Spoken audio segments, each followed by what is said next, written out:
Hello, everybody. Ta-da. It's me and Serge once again here to bring you the hard facts AF. I just wanted to say, because yesterday I didn't say it till dying here in my microphone, halfway through the live, that this is going to be a triggering topic. We are going to be discussing children, and child labor and things. So if that is a triggering topic for you, it's okay to, not view this live. That's totally okay, or muted, or however you want to deal with that. But I just want to make sure that everybody is, safe mental health wise. We're going to be diving into our favorite Scientology family today, the Cardones. And you may have heard a lot about Grant Cardone on Aaron's channel, because he's talked a lot about Grant Cardone's business dealings and the fraud nature of those and things like that. And today we want to dive into Grant's side hustle of monetizing his children because, his own philosophy isn't, fitting the bill for a lot of business people. He's getting called out by huge CEOs, John Ledger, just to name one, who's in a, not just a Twitter battle with him anymore, a legal battle, the former CEO of T-Mobile. And he's utilized and weaponized his children, Sabrina and Scarlett, and his wife, Elana, is complicit in this as well. So we're going to break that down today. Serge has something important to say as well. Serge, my friend. Hello, Nora. Thank you. Yes, thank you guys for joining us today as we discuss another reason why children should not be in Scientology. We have the situation here that we just actually found out. This is breaking news to me. So breaking news to me, I did not know that there was a 10X Kids University. So we're going to be breaking down what in the hell 10X Kids University actually looks like, because compliments of Grant Cardone, he's put that online so everyone can see what he is doing. So I don't know if you guys are familiar with Donald Trump getting sued in Florida as well for calling something a university without being accredited. So it sounds like Grant Cardone is on that same path. And imagine that he is suing the ex-CEO of T-Mobile for $100 million for so-called calling him a fraud. And then you Google the first thing about kids and 10X University, and it would be great to understand what type of accreditation this university has, where Grant Cardone is targeting underage kids. And we're going to see that website, and we're going to react, because we're going to be exposing what in the hell that website is saying. And it's also giving another way that they're recruiting underage kids to Scientology, because it's very easy. You will see from the pitch of the website how the whole thing is pitched, and it's geared towards the Latin community, you guys, because grifter Grant Cardone, pretty much lost all the face that he had while people thought he was legit. And little by little, they've been, switching the target demographic. So now they really are after Latino kids. The little website is they're pitching him as also available in Spanish.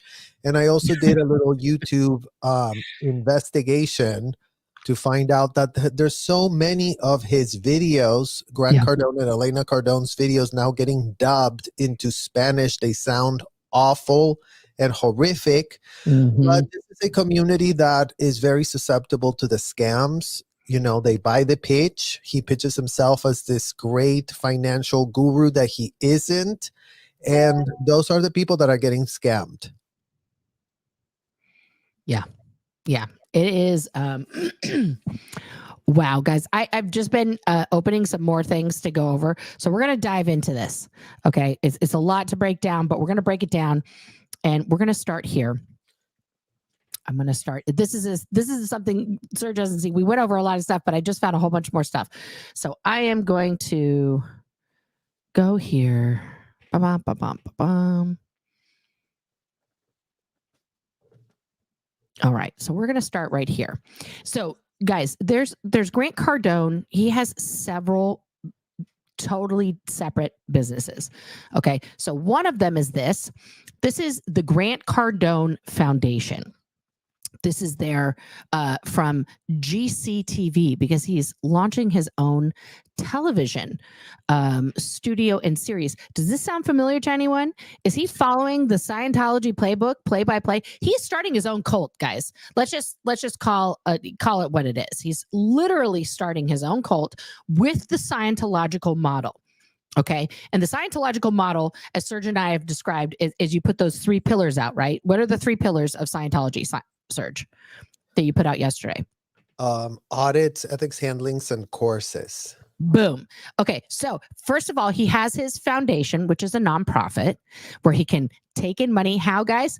Tax free, just like Scientology. Secondly, he's now offering courses at Grant, not just the 10X Kids University. There's also, please hold for applause here. There is the Grant Cardone University, where you can get these beautiful courses from him. Business Training University. Anyone remember Trump University and that debacle? I guess he didn't care about that. And what's this here? What do we see up here? If we go back to the foundation, right? What's this? Casting call. I was like, what is that? So I clicked on that. 10X Studios. Now he has a production studio. This is so many like different LLCs and stuff, guys, where you can sign up to be in their new TV series, The Millennial Investor. It's going to be his own reality show. Does anybody remember The Apprentice?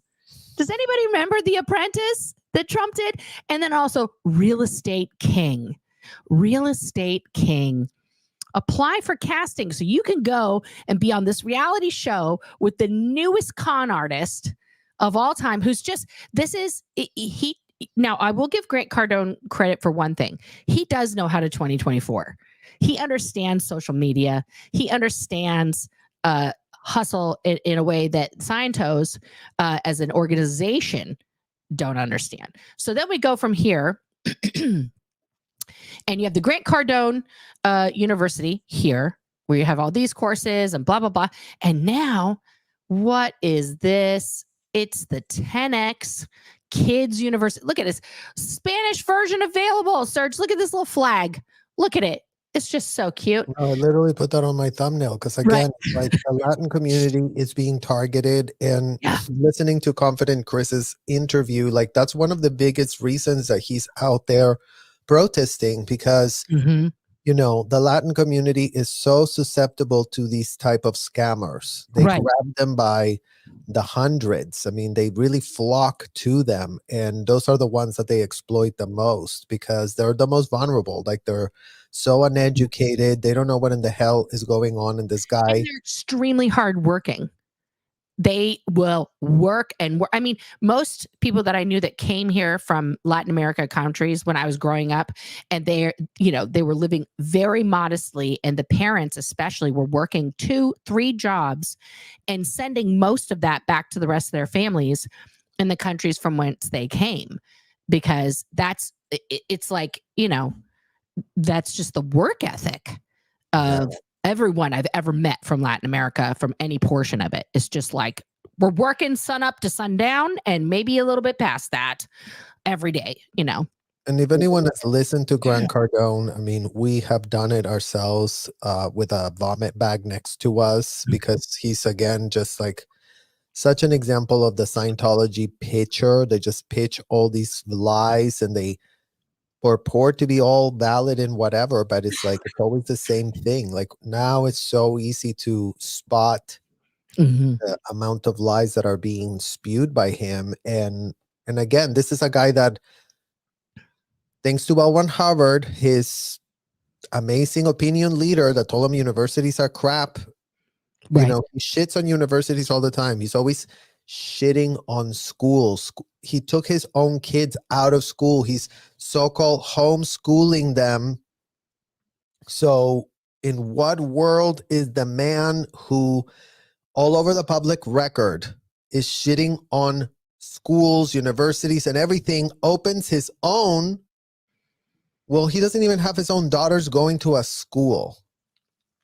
So let that really sink in for a second. And what type of con is being perpetrated by a man who doesn't even believe in college, who tells people it's so stupid? Because again, it's like to lure them in to be promoting these stupid courses and these get rich quick schemes that no one's anywhere available to rein them back. I mean, they just proliferate. They've been enabled, they've been cradled and canoodled, and everyone's just like, oh yeah, that sounds great. Nobody has a shred of critical thinking skills to rein anything back or enforce the law. I mean, how more obvious can it be? The 10X Kids University. In what world are kids being sent to university?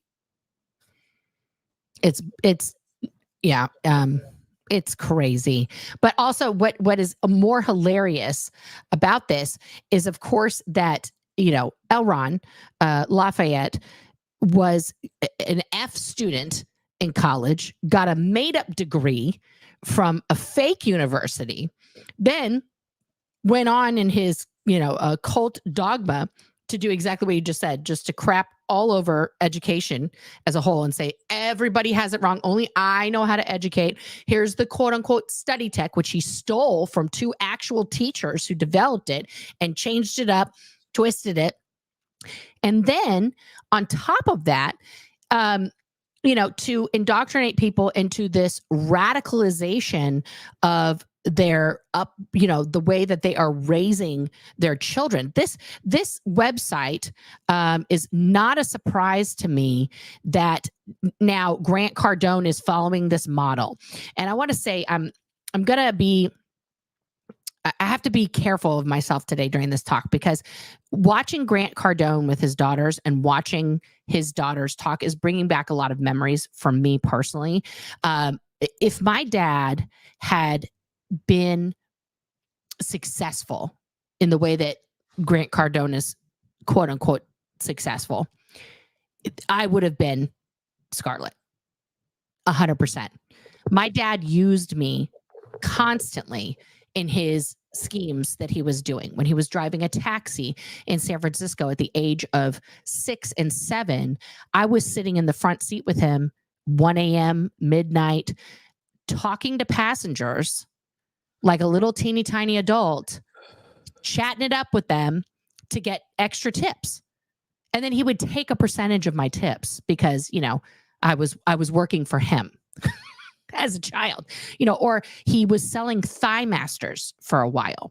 And so when we went to, anybody who remembers the Thigh Master, and so he would like hand one to me and be like, demonstrate it for the people. So then I started just, I went into the pitch, I went into the thing. And it's like, when you're a Scientology kid, you're not a child. You are a tiny little programmable, performance piece to blurt out whatever is programmed into you, right? Because you learn very early on that you are part of this machine of making all mankind better, of doing all these things. And I'm sure these kids, Scarlett and her sister Sabrina, are both of the mindset that by them being on social media constantly, by them saying all these words about 10x this and 10x that, which by the way is Squirrel. He stole that from Scientology. I don't know how he gets away with that as a branding, but like that they are then bettering all mankind. They're on the Scientology mission. Even though this seems just entrepreneurial and business, I promise you all of this is them forwarding Scientology in their minds. Like that's what they're doing, so. Well, first of all, I'm so sorry that you were trafficked in that way in cars. Yeah. Nora, because at the end of the day, again, it's like the sounding of this alarm code red, you guys, has everything to do with the fact that we had to come to terms to the full understanding of the facts that our parents were in fact ensnared and programmed Yeah. to act in the capacity of being complicit child traffickers in a scheme. Yeah. And it's very, very jarring for us as adults to have to grapple with that truth, really having to have that fully sink in, because like you always say, Nora, right? It's like the whole program was like, you're helping the world, you're saving a planet, but it's like everything that's being done is diametrically opposed to saving anything. Everything has to do with enslavement. So in what world is anyone saving a world while enslaving children? It's like, Right. if they cannot answer that with a straight face, and they cannot, then that's why the alarm is being sounded. Yeah. No, 100%. 100%. It's just, yeah. So when I see these kids, guys, it's just like I'm doing a lot of, but we've put up the mental health warnings. But for me personally, this is exactly the empire that my father was trying to create with me as a child. So it's, yeah, it's triggering. And I look at this the same way, by the way, that I look at stage moms in the extreme sense. Like I'm talking like Britney Spears's mom, Lindsay Lohan's mom, who are using their children to fulfill some dream by throwing them into work, right? Without regard for their mental health, personal safety, their childhood, their innocence, right? Like when my oldest was young, he's almost 19 now, but when he was a baby, everyone was like, oh my God, he's so beautiful. You should get him into acting and da da da da. And I was like, okay, well, we'll see. And we went to one audition, guys. One. I took him to an audition. It was a cattle call. So there was like hundreds of kids there. And it was for some bottled water brand. And I'm sitting there for 2 hours with my then 1.5-year-old, my 18-month-old son. And I'm watching these children who range in age from like as old as my kid all the way up to like teens. And they are not children. They were primping. They were just like me, like practicing singing, all this stuff. And the parents were all there in their juicy couture, like just looking like crazy. And I'm looking around this room and I was like, this is not the room for me. Now, thankfully, my son was just like, beep, beep, I've got Legos. I'm having fun. Like he was just playing with Legos while we were waiting. He did the audition. And then I asked him on the car ride home, I was like, what did you think of that? And he's like, whatever. And I was like, is that what you want to do? Do you want to go to places like that and like try to be on camera? He's like, not really. And I was like, okay, well, we don't ever have to do that again. And it's like, this is not a choice that these kids willingly made. Even if they say now, oh, I'm this, I'm that, I'm blah, blah, blah, blah, blah. They have been programmed since birth to do this performance. Do you know what I mean? Like in the same way we were programmed from birth to do Scientology, and it was just in the vernacular, it's in the space, it's in the air that they breathe. You know what I mean?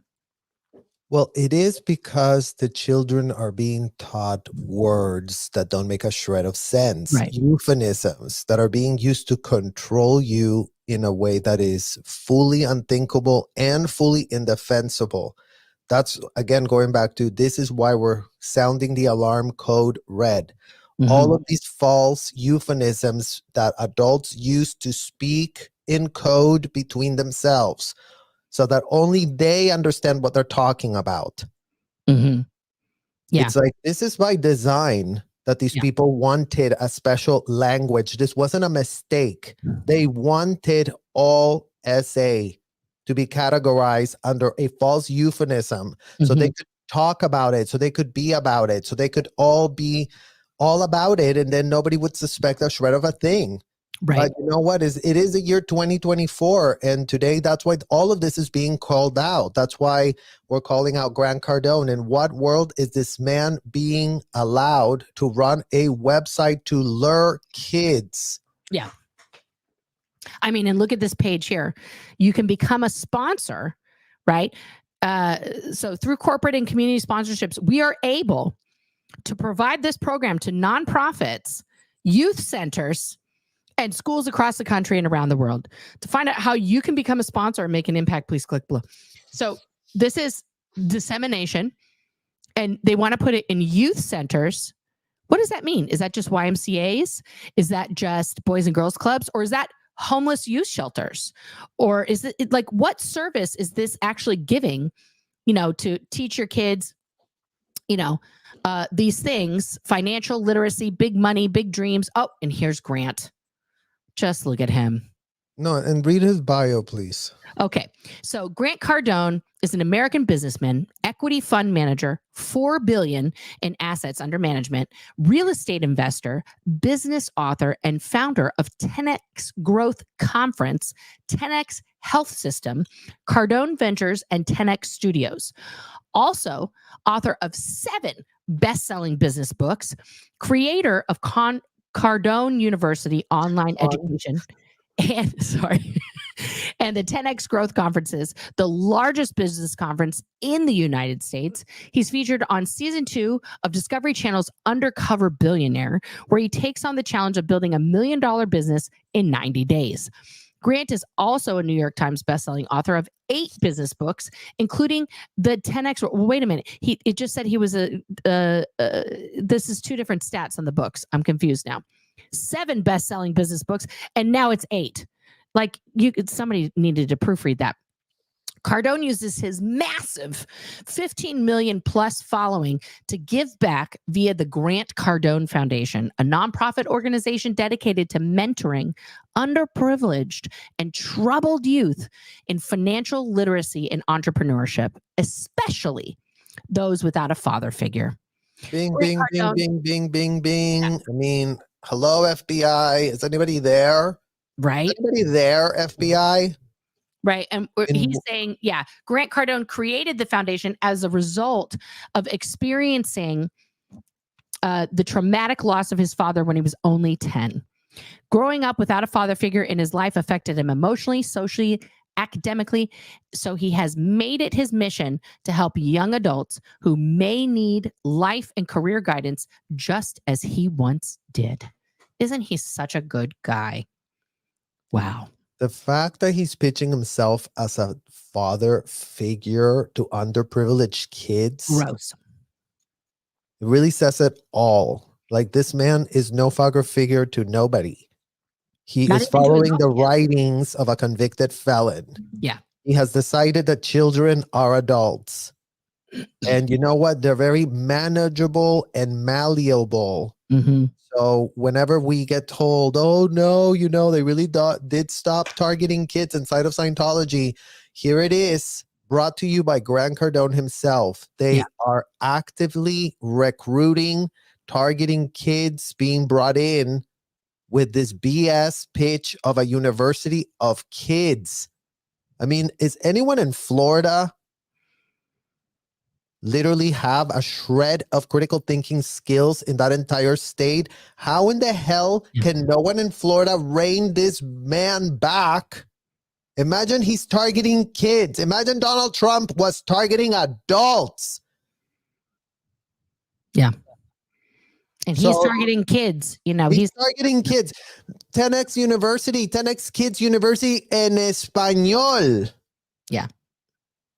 I mean, how much more clear can this possibly literally be? I mean, I hope the ex-CEO of T-Mobile actually starts putting some more teeth in his game and, start investigating what in the hell you started. You started calling this man a fraud.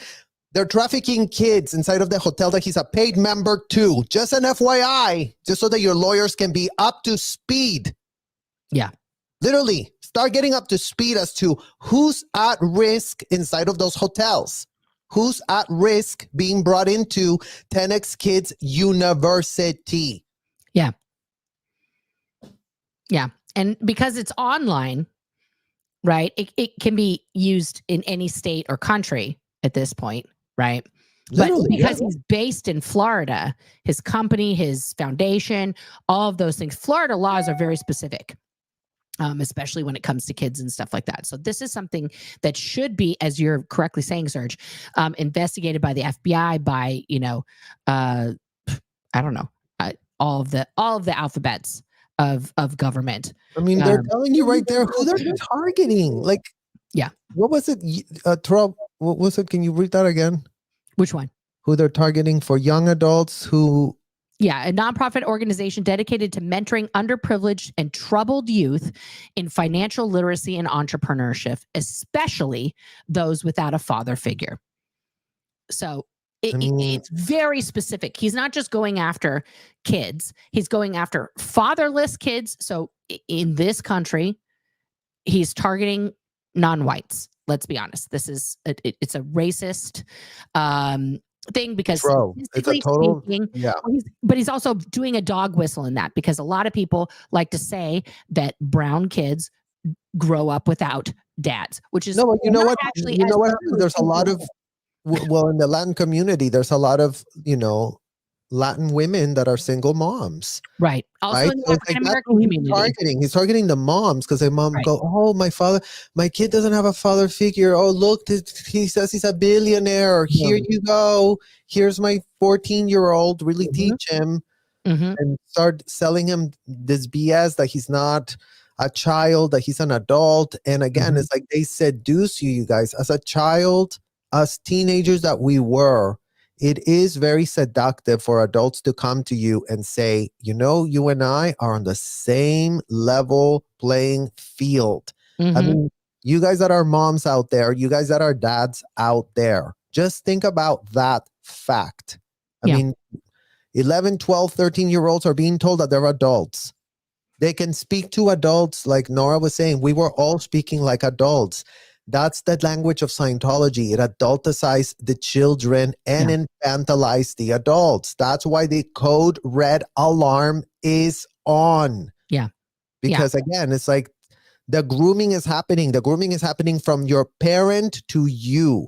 They prepared you to be trafficked. In no world could we just end up there with all of that insanity that was normalized. In no world would we have just been acquiesced if we weren't coming from that. Yeah. But going back to the dog whistles, like all of the language was a dog whistle. Oh, you don't want to be here? That means you're out ethics. Oh, you don't like it? That means you have a miswithhold. Oh, you want to be critical of L. Ron Hubbard? Is that you don't understand words. So we were prepped for this. We were, where did you go? Nora, just let me hear you guys. We were prepped for this, and that is what we're sounding the code red alarm on, to understand that no kids are safe in this environment, period, full stop, and it needs to stop today. It doesn't need to stop in 10 years while people figure out whatever in the hell they feel they need to figure out. That's why, we're calling on everyone to start calling out the parents that are doing this. If everybody knew that this was going on in a school, Nora, like they would be going to the parents and saying, no, you're out of your mind. You cannot be doing that to your child. No. And, and then between parents, they should be calling themselves out so that they wake up from what in the F they're doing, and for all of you ex-Scientology parents that are out there, you want to make amends? Start talking to Scientology parents that are on the inside. Start becoming effective at communicating the dangers involved in what kids are being subjected to right now. All the red flags that you flew by when you were there, start writing them down and start messaging that straight to the parents inside. Because you know what? Those kids do need advocates that know what to call out. Because that's why nothing was called out when we were there, because it all looked like this and it all looked like a university, but you know what? It wasn't. And Grant Cardone is the prime example of that problem still existing in this year 2024. The problem is alive and well. Yes. Heather says you're not allowed around mics because you're always dropping them, Serge. This is facts. I mean, guys, sorry, I don't know what I hit. I hit a button and all of a sudden I booted myself from the studio, but I'm back. Okay, so, but that's okay because Serge got it. It is so gross. that this is even still happening. And let's dive in now. I'm going to bring up a video, guys, to demonstrate this programming of the children here, okay? Because it is this is cuckoo cuckoo, but I have to scroll way down. Is that it? No, not that. Nope.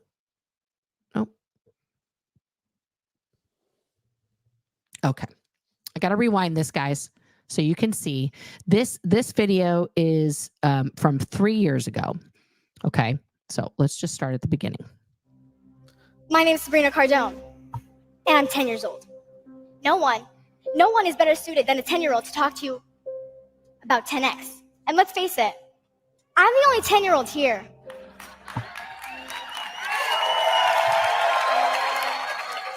Now, she's in Las Vegas at Grant's 10X conference in front of thousands of people. I just want to set the stage for you here. This is not a small conference. It costs those people thousands of dollars to attend this. And his keynote speaker is his 10-year-old daughter. Okay. So guys, for just a second, I want you to remember when you were 10. Look inside your mind's eye and remember when you were 10 years old. Think about it and be 10 again. You were about this tall, or maybe this tall and kind of short, or maybe even shorter than me. But remember how much energy you had. Remember how happy you were. Remember how positive and hopeful you were. You know, like I said before, I'm 10. And look, I'm ready to grow up and not be treated like a little kid. Right there. She's saying the quiet part out loud, guys. She's ready to grow up at 10. She hasn't even hit puberty yet. She's already, I'm grown up. I'm ready to not be treated like a kid anymore. I mean, that's what was ad nauseum told to us, you guys. You're just an adult. Like, that's what Nora says. I mean, and again, that's why we're calling out this Scientology parenting style that is Ruby Frankie on steroids. Yeah. And again, you guys, it wasn't just like Ruby Frankie with some offshoot therapist. I mean, imagine Ruby Frankie is one. All the Scientology parents expose their kids to audits. All of them are comfortable having their kids locked up with randoms inside of a hotel. Mind you, they're not pitching the randoms inside of a hotel as randoms. They're calling them, oh, those are the Sea Org members. Those are the highly vetted people. Well, you know what? They weren't that highly vetted. Scientology parents, for any of you idiotic parents that really thought that Debbie Cook, that Dave Pettit was really vetting people, guess what? They would find out if they were a felon, and then they would just, clean it up. And then they would just put him right next to children because it didn't matter. So imagine being a Scientology parent, full knowing. And again, for all of those who are public and didn't know, now you know. Not knowing is not an excuse. You were giving money to this organization. You were funding it. You were a recipient of the disgusting trafficking of kids at an industrial size scale. That's why it doesn't matter if you're Grant Cardone. It doesn't matter if you're Mike Rinder. It doesn't matter if you're Pedro Gil. It doesn't matter. All Scientology parents did it, know about it, haven't repudiated it, haven't thought about it, haven't had a second thought, because they do it with this level of confidence, showing their 10-year-old to say what she's saying to an auditorium. Going back to your point, Nora, about how this is just Scientology, 2.0, by Grant Cardone default. Yeah. All these people paying membership and high things to be elected, to be allowed to be close to the stage and have an award and have a thing, so that, again, it's the same model of exploitation. And in what world is this still just being allowed to be a business model without anyone reining anything back?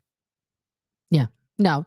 And this is, as you'll see as the speech goes on here, this is the same type of wording, body language, beingness, that's a Scientology word, like how she's presenting herself, her stage presence, guys, that you would see if and when Serge and I were children, doing courses in Scientology, learning to do confessionals on adults, being in that environment with adults, for her is normalized that she is this huge being, even though she's talking about nothing. She's literally said nothing. I'm 10. I want to be an adult. Remember when you were 10? I'm not you. I wasn't a lazy shit. I'm out here making money. Like, this is not somebody who's doing this for a truly altruistic reason. Like, let's just throw a teen out there that's been doing advocacy work for the world. Greta Thunberg. Like, she went and decided to protest for the climate because she was like, we're all going to die, guys. And that's all she's basically saying is like, hey, we need to change our thing. This girl is being used by her parents to promote their money-making, multi-level marketing scam that is, as you so eloquently put it, Serge, Scientology 2.0. So there's a difference. Like, I have 4 kids. They have a lot of opinions about a lot of things, and I get them to focus those opinions into actions that are kid appropriate, right? And if they somehow became influential because they came up with a great idea and they got invited to speak somewhere, that's a totally different scenario. But also watch, because they keep doing the cuts back to Elana and Grant, how they are looking at her and how they're influencing the younger daughter in like glorifying this moment here. So we'll get back to this. Because, people don't listen to you. They talk about you, not to you. I was in a mall, and someone told my dad I was beautiful. We had an entire conversation that went on for like 5 minutes. I mean, thanks for thinking I'm pretty, but you could have told me. Can you stop it right there? That's his brother. At 10, you're stuck. You're not really a kid, and you're not really an adult, and you're very clearly not a teenager. But seriously, I can't wait to work. I can't wait to really work, to have a job, to have responsibility, to be treated like an adult. Look, I'm happy when I work. Aren't you?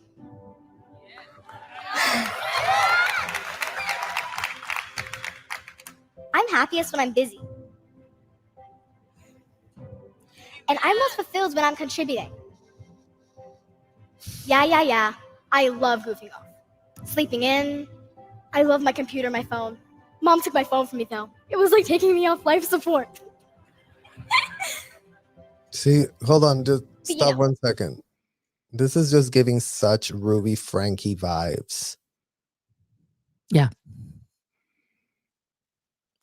I mean, both of the kids are just performance artists for social media, and now not just social media, because this is actually on Elena's website and on her YouTube page, this video. And then, as you can see in the top corner here, it says at Grant Cardone. So and at Elana Cardone, right? So the whole video is just advertising them. 10X is here, 10X is here. Yeah. These kids are just being, pimped out. In that conversation in that mall, she was upset that the grown man didn't talk to her about how she was beautiful. Like, why do you tell my father that? You could have just told me. Like, that's so weird. Well, first of all, a rando coming up to you as a young kid, that happened a lot to me, because there's weird predators out there that want to be like, your kid is really pretty, and as a mom or as a parent, your natural reaction should be like, okay, and just like, you can stay over there. That's my inclination when people are like that. It's not to be like, oh my God, would you like to meet her? Would you like to talk to my kid? Like, what? And also for her to be programmed in this so Dianetics way, right? And Tony Ortega actually did a really good article on the anniversary of Dianetics because it is now 74 years old. And in every printing of Dianetics, it includes that beautiful little segment from Elron that just tells you exactly who he is. That, you know, a 7-year-old girl who's 3 years younger than this young lady here should never shudder at a kiss from an adult, even a passionate one. 7 years old. 7. First book L. Ron Hubbard wrote, just so that it's very, very clear how the over-sexualizing of children is embedded in the DNA of this disgusting rhetoric that everybody was put on notice. The literal first book he ever wrote, the most publicized, the one that's got the most press, the most PR, the most New York Times bestseller. I mean, imagine being the New York Times, the editorial board, granting that book that bestseller status with quotes to normalize abusing a minor and blaming it on the child. I mean, again, in what world is there anyone out there with zero critical thinking skills that cannot even put that together? Oh, a convicted felon wrote to normalize blaming 7-year-olds for being essayed. New York Times bestseller, New York Times bestseller, New York Times bestseller. And was your point going to be that they just took it out?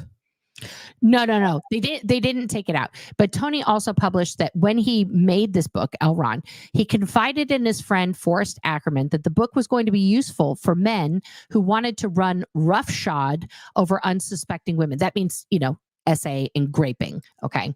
In January 13th, 1949 letter, so this is the year before Dianetics came out, Hubbard said he would be sending over a copy to Forrest.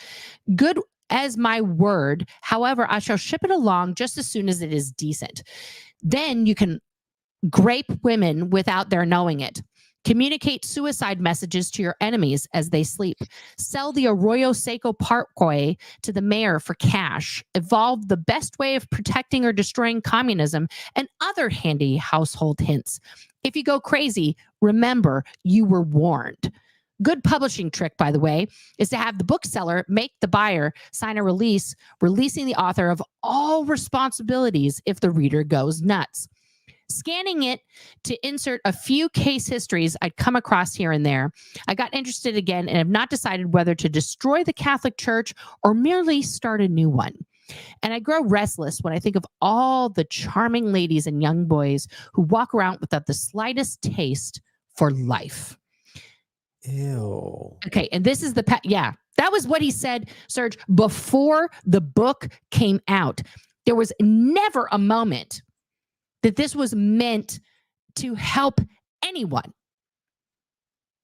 So when people want to come at us sideways and be like, well, you know, I read Dianetics and it really helped me out and I got saved and no.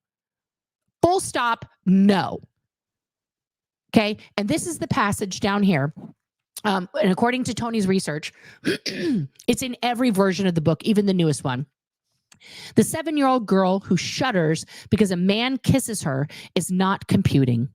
She is reacting to an engram since at 7, she should see nothing wrong with a kiss, not even a passionate one.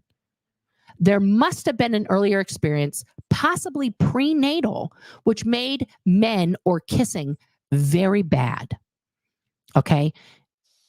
So this young lady that we're watching here in this video has been trained since birth to accept all of the things that happen to her because they're all okay. If she thinks it's wrong, if she pulls away from what her dad and her mom are telling her to do, which is this, then there's something wrong with her. I mean, that's the point, you guys. And not only that, it's like, then they try to erase it out of you through the audits. Oh, we're going to really take up the engram of why you're reacting of your father kissing you passionately. since you should just be taking it all in, and Right. you shouldn't be confused, and you should just be, what is the problem? It's just a 2D flow. Oh, it's just family. Oh, we're all family here. You know, we Right. know each other from a lot of lifetimes, and you know, we're so special. And again, it's like that's how all of this becomes so incestuous and horrific in your own family nuclei. Your fathers and mother are convinced that you're an adult. You're being treated as that. The older the kids that were Scientologists, like they were all treated as full-grown adults. They were used as babysitters for their younger kids. I mean, it's just a thing that gets taken to such an extreme extent that, again, it is a code red alarm. It isn't a religious belief that you can have as a grown man or woman. It's just not. It's just not. It's not something that is optional because it makes you break laws. And that's why they need to be spoken to like the adults that they are, including Grant and Elena. Like, you're adults. Go and Google literally what Ruby Frankie got convicted of. It's aggravated child abuse.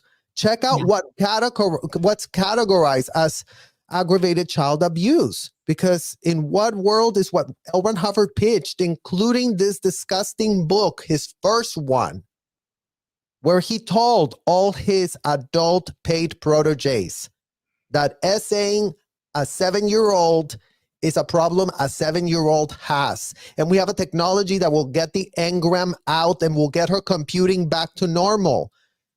I mean, they completely disassociated us and told us that an engram was going to be erased, and all of a sudden the total essay that took place was supposed to evaporate into a floating needle.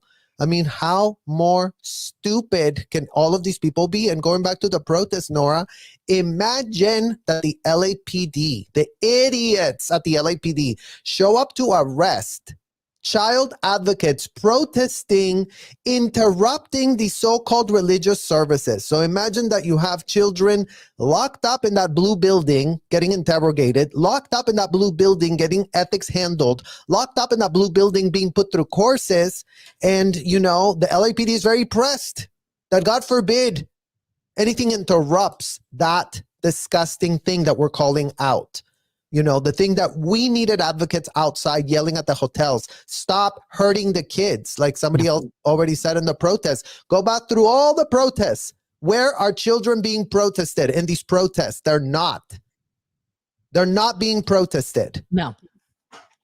Yeah. It's not, as if we didn't even exist. And yet their entire hotel ran because children were recruited, right? Dave Pettit, right? Debbie Cook, y'all ran the biggest and most influential organizations. Without Celebrity Center or flag service organization, the world of Scientology would have been dead, because you would have had no influencers a la Tom Cruise, a la John Travolta, a la Kelly Preston, a la all these people that have been used ad nauseum to normalize the exploitation of, including but not limited to, 10-year-olds that you see right here on the screen. Yeah, absolutely. Absolutely. Well, let's finish this. And I'm sure you do. Doing nothing all day in front of a screen. Yep, I don't have one up here because I don't have my phone anymore, Mom. It doesn't make you feel good just looking at it all day. Like, I mean, unless you're doing something on it. But if you're just looking at it, you know, it's useless. So, do you guys agree? Say 10x if you agree. This year. That's so culty. I'm so sorry. I just had to pause it. Like, that just reminds me of like the hip hip hooray shit at the event. Sorry. Well, and it's like the group therapy, right? It's like, get everyone involved, get everyone with you, and all these cues that we were being taught. I mean, again, this is an actress. We were all made to be these child actors for the adults. We were performing for the adults constantly because that's the state that they want you in. Yeah. Let's agree. Like we just did a few seconds ago. To work more, not less.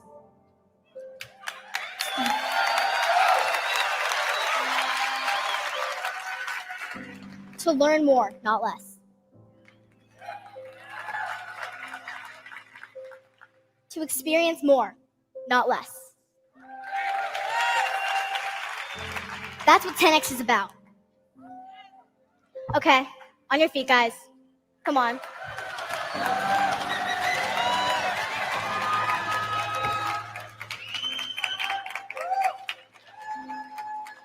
So repeat after me. I am going to work more. I'm going to do more. I am going to learn more.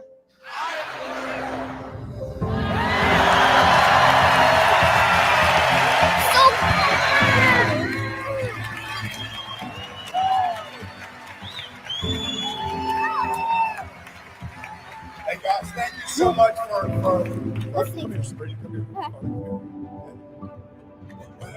These guys.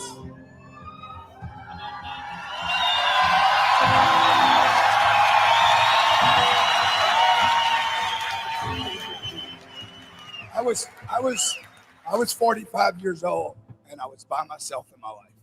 I hadn't made money, I had businesses that were working. I didn't have her. Couldn't find the right woman. And I didn't have these. And this little girl right here, Sabrina, was born 5 days before my best friend passed, which was my mother. And this was my mom's. Sabrina was born 5 days before my mom passed, and my mom was my best friend. I spent thousands of hours playing blackjack with her here in Vegas. And my mom taught me so much about life. So much she taught me about life, about hard work, do what you say you're going to do, work hard, show up, keep showing up. The amount of pressure that is on this girl to just exist and replace his mother in his life. Like, he doesn't talk about his wife being his best friend, and like, you know, his mom was his best friend, and then this young lady was born 5 days before his best friend in the whole world, his mother, passed. And now look at her, like she's just the re-embodiment of this whatever relationship he had with his mother. That's a lot. Well, they start telling you that she's the reincarnated mother, because again, they tell you that after you die, your Thetan floats. But now, because you did hear about Scientology, because you were blessed with the information of Scientology, now you're going to be able to float into the next body. So I have no question that Grant is running, you're my reincarnated mother that just literally died. I mean, that's how that stuff would get pitched inside of there, you guys, because again, it's like this association of we're a Thetan, we're not this, we're not a body, your meat body is just a distraction, it's just your trap. Once you learn, you're gonna get out of it. But I mean, that was just such a common practice. Whenever your grandparents would die and then someone else was born, they're like, oh, this is the grandmother right here. And, you know, that kid would grow up being told that they're the grandmother, like the dead grandmother their whole life. Yeah. Oh, no, this is Scientology 101, guys. But that Martha made a good point. In the real world, this is called covert emotional incest. Ew, so, yeah, this is very bad. Very bad. Very bad. She never, ever, not one woman that I brought home, and I brought a lot of them home, 10X. Not one of them did she approve of until Elana. Okay, so these guys, both of them, thank you for letting us, you know, give them the stage and using your time. This experience they have with you, they will never forget in their life. It will catapult their start. They both, just so you know, they both wrote their own scripts, both of them, all their jokes. So not only did Sabrina talk, but Scarlett, who I believe is like 2 or 3 years younger than, you know, her sister, also went up on stage as well. But they don't. Well, after this, we'll just put Scarlett's speech, because Yeah, I'll Scarlett's try, speech is just as troublesome as hers. I will try and find that right now while we're watching the rest of this. Okay. All right. Now get off the stage because I got somebody to bring up. I love you, buddy.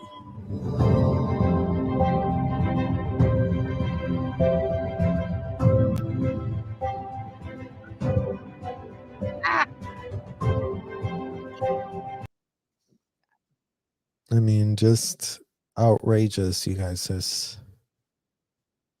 It's everything we've been saying. It's wrong with Scientology. I mean, imagine how many kids get brought up on stage every week. This is not just Elena and Grant having a great, disgusting, twisted idea. This is what Scientology parents have their children do. Oh, really go on stage and tell everyone how wonderful L. Ron Hubbard is because you just completed a course. And they make you, even as a 12-year-old, you have to speak in front of people and you have to say how much you liked what in the hell they did to you. And if you went up there, I remember one kid one time got in so much trouble because he went up there and he's like, I hated my course. I wanted to leave and they wouldn't let me. And then somebody came in and grabbed the kid, took him out. And again, you were punished. If you said anything truthful, Yeah. that wasn't their controlled PR propaganda about how everyone loves whatever the convicted felon pitched, you would be getting disciplined. And we're talking hardcore discipline. Mm-hmm. Yeah. Hardcore. Children, hardcore. Like, oh my God, you just said something like that horrible in front of 600 people. You just black PR L. Ron Hubbard in front of 600 people. Mm-hmm. You're going to get a committee of evidence. Yeah. You're going to be doing 200 hours of amends project. You're going to have to do lower conditions from confusion on up.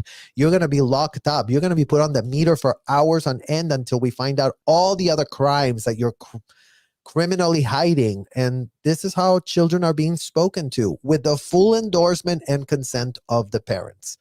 They're like, oh yeah, my child fucked up. That's his ethics. I can't intervene. I can't tell them to rein it back. I can't tell them to no.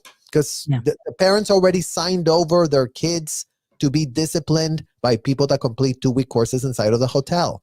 Yeah, no, absolutely. And guys, I want to show one thing here before we pull up Scarlett's video here.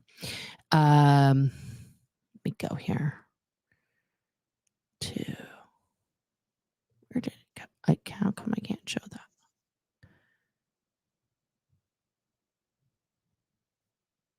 Oh, right. It won't let me do it. Hang on one second.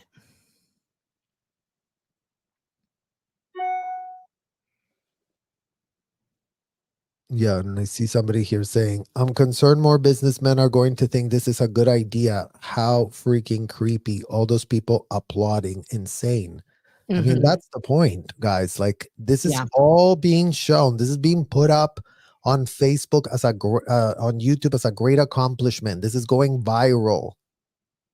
Why is a billionaire having to put his kids in this position? If this man is a so-called billionaire, so successful, why is he so pressed to utilize his underage kids in such a capacity? But again, it's like they're trying to pitch him to be perceived as this big family man. Well, breaking news.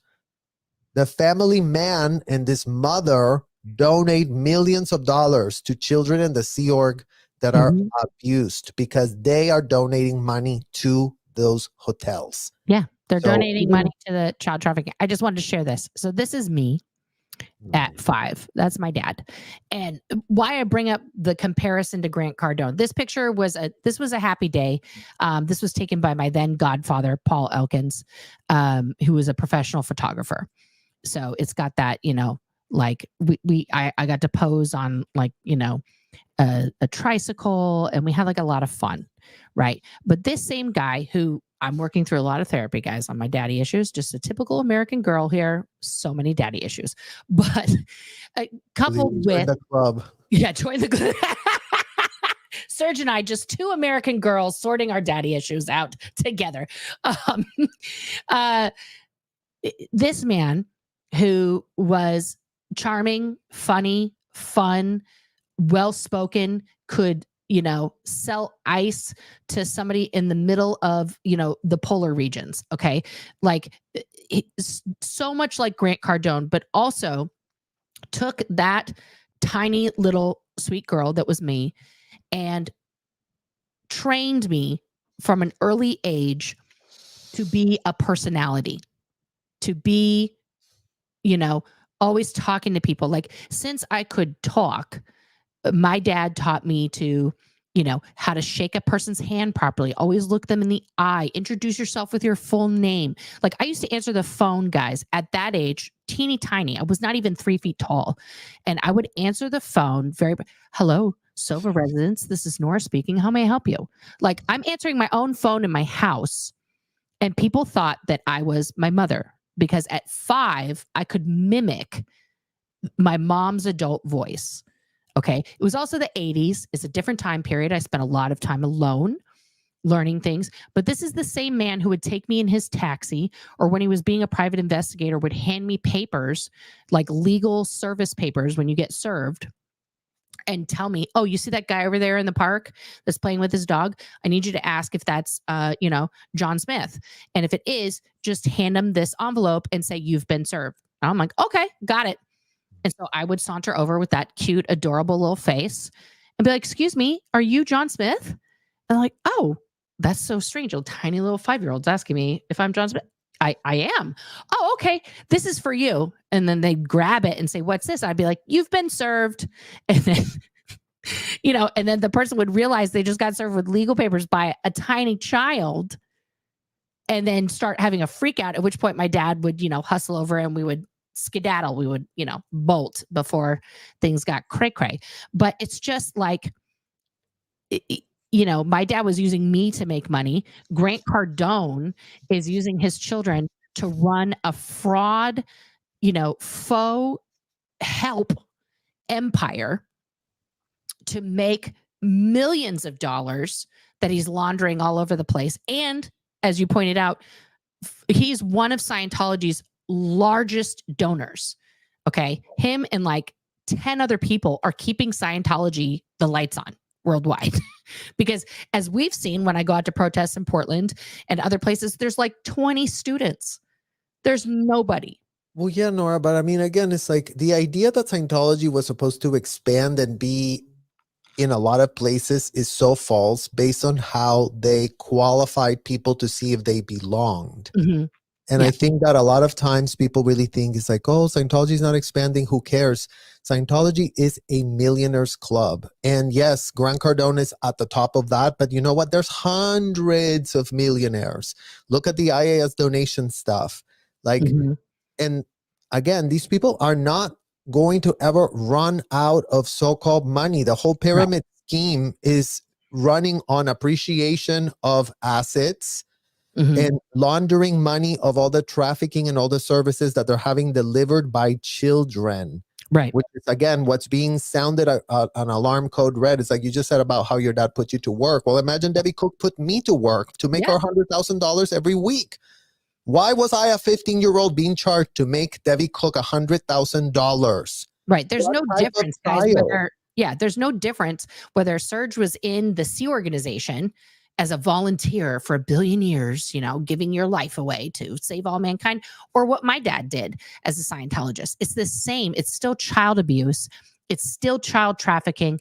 It's still grotesque. And like the fact that, this is still occurring in 2024 we've seen kids going into these organizations all across the country and the world. This is not something that has stopped. This is not something that is over. Were locked up. I mean, again, it's like, and they've said, okay, they don't do that anymore right now. It's all just a crisis management operation. They might not be doing it right now for optics.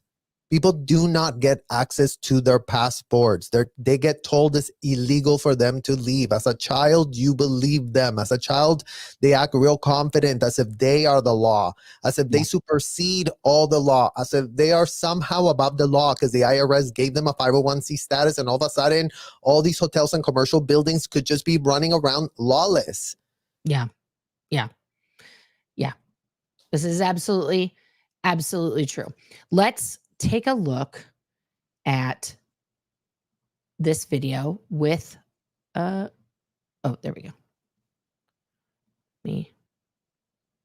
Are we in there? Oh, I have to fix the thing.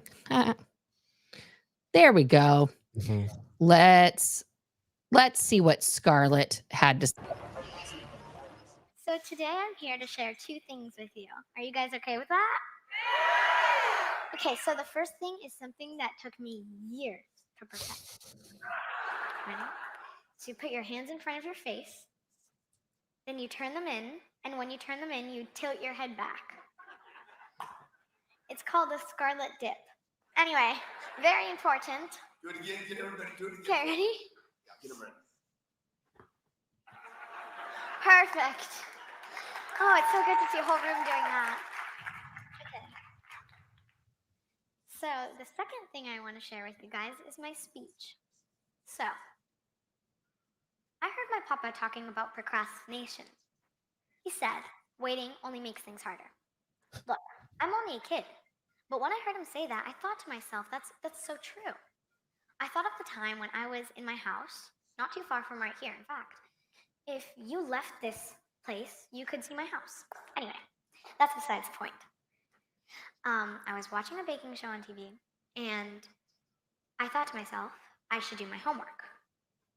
But I said to myself, I'll just pretend I forgot about it and then do it later, okay? Sorry. I continued to watch my baking show, but the whole time. Did you guys see her cringe right there when the microphone had the feedback? I just want to point that out. She knows that later she's going to be in trouble for that feedback moment because it threw off the whole speech. She's going to do a ethics condition on that moment. Also because she reacted. I think she's probably 8 here right now because this is 2021. So it is just, this is child abuse in action, what he's doing with his kids. This is a conference, again, that adults have paid to learn how to grow their business. Okay. And they're tapping 8-year-olds. They're getting pitched by 8-year-olds. Yeah. So all of you Cardone sycophants that are really all about how, oh, your daughters are so talented. Why in the hell are you paying for this? Why are you paying for an 8-year-old to give you business advice? Does she have a lemonade stand that is now, in every grocery store across the country? I mean, like, what is it? And the point that I'm making is she's not even saying anything, guys. There's not even a technology here. Why is this young girl dressed up in a taffeta dress on stage to prance around? What is the purpose of that? Other than to be like, here's a kid, look at the pretty kid, and let's get your kids to perform too. Because, P.S., we have this whole side business of 10x your kids because they don't need school. They don't need education. They need to 10x. Look at my kids. Look how perfect they are. And only with my solution for parenting and business can you survive and be successful in life. It's just like, for like what you pointed out earlier, getting the parents to, be like, this is the way, this is how we do it. Okay. I was worrying about my homework. So I wasn't getting my homework done, and I wasn't enjoying my baking show. What's the point of that?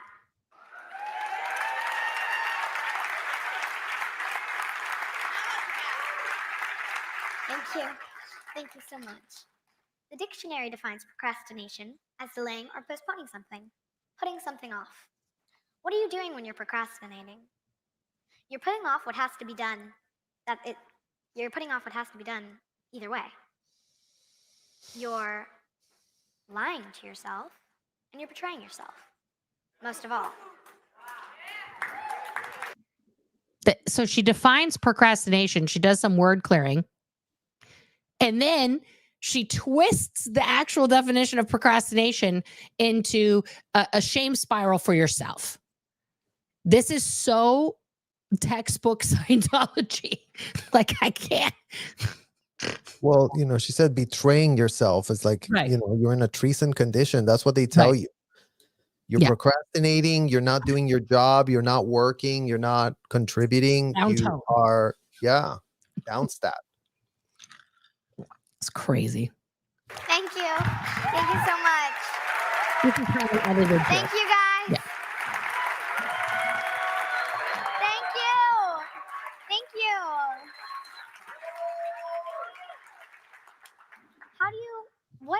What do you feel when you take action right away? Exactly. You feel amazing. You have true happiness. And most of all, you trust yourself. Thank you guys so much. So, you guys are already standing, but everyone please stand up. Don't procrastinate. Come on, guys, stand up. Now repeat after me. I will not procrastinate. I will not delay. Like, she's running Chinese school. So uncomfortable. It's With- so I know. sick. Both Serge and I are having physical reactions to this, guys. We are I can't. feeling. I like- literally can't. We are literally. I'm going to be done with this video now. I just want to go over. Let's just glimpse at a couple other things, because if you guys do your own deep dive into.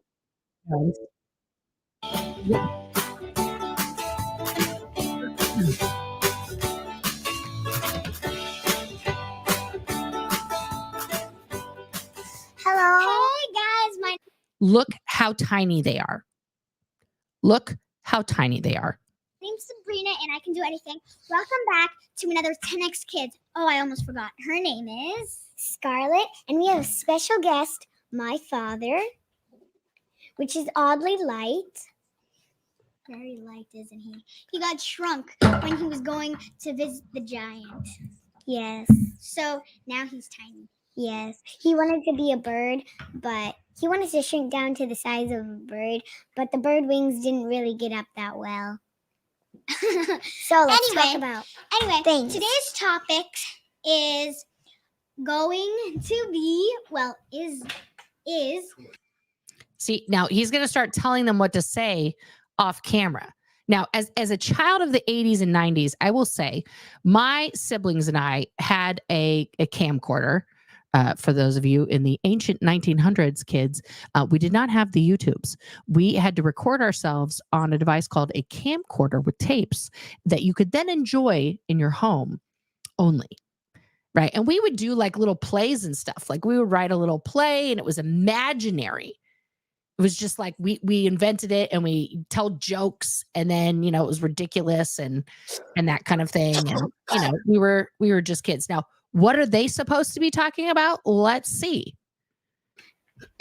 Thank you, Tori. I want to give a shout out to you.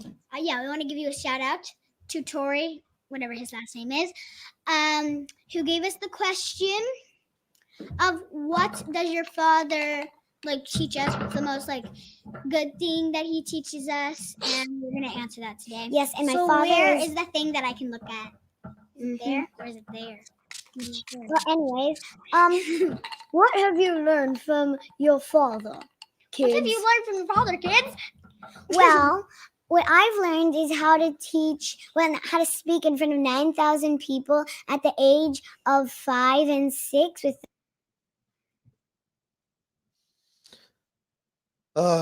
Guys, so she's a little bit older, or she's probably 6.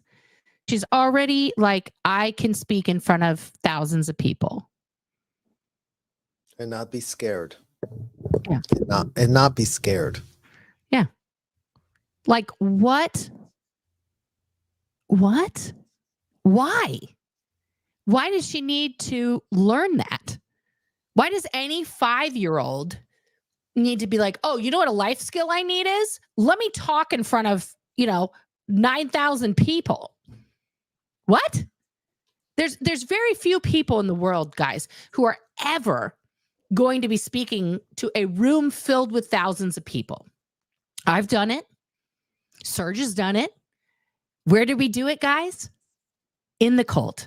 How come we did that? Because we were participants of what's called graduation. Okay. And when you have a graduation, you are put, especially at Flag, at the Flag Land Base in Florida, at the time that we were training and everything, there were thousands of people that attended those graduations every Friday night.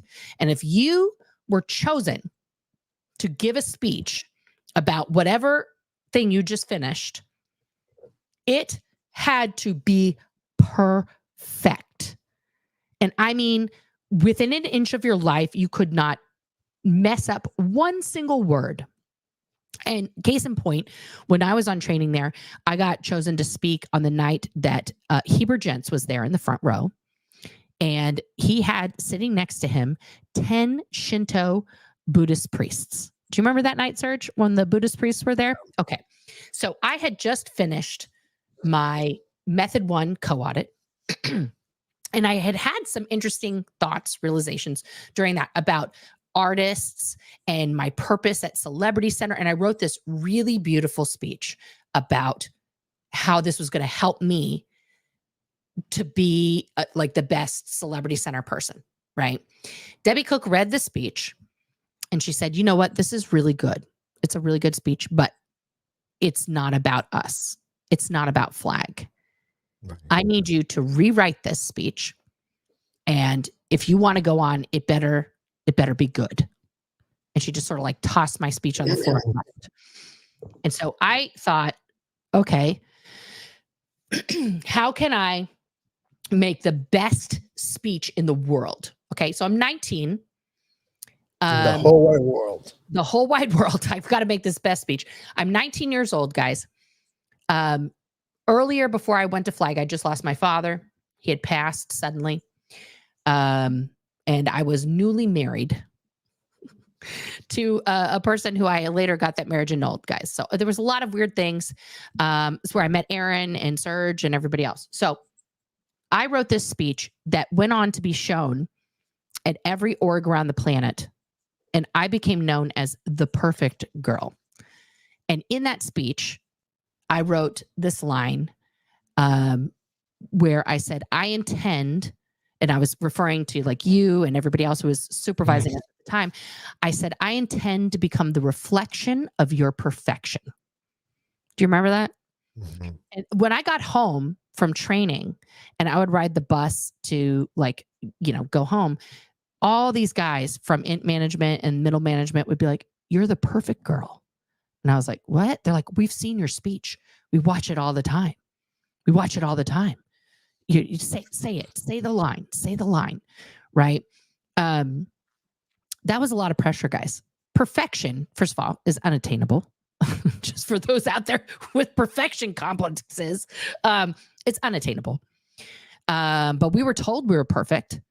And that catapulted me to stardom in the outer org training program. Like Aaron and I and Justin and like 4 other people were the people in the outer org training program. Out of like almost 1,000 people that were there on training, all of the RTC reps, all of the supervisors were like, we were the top. And when we finished first, we were training everybody else. Right? So these little kids that you're seeing, that's the same stuff that's happening to them. Like it is, Serge and I, again, we are huge advocates for mental health help. And we have spent years stripping away these like very ingrained notions of what it means to be just like a human being. You know, it's so hard not just to like be a suppressed gay person like we both were, which was awful and horrific in its own right as gay children who were told, you know, all the things that he goes on to say in Dianetics about that.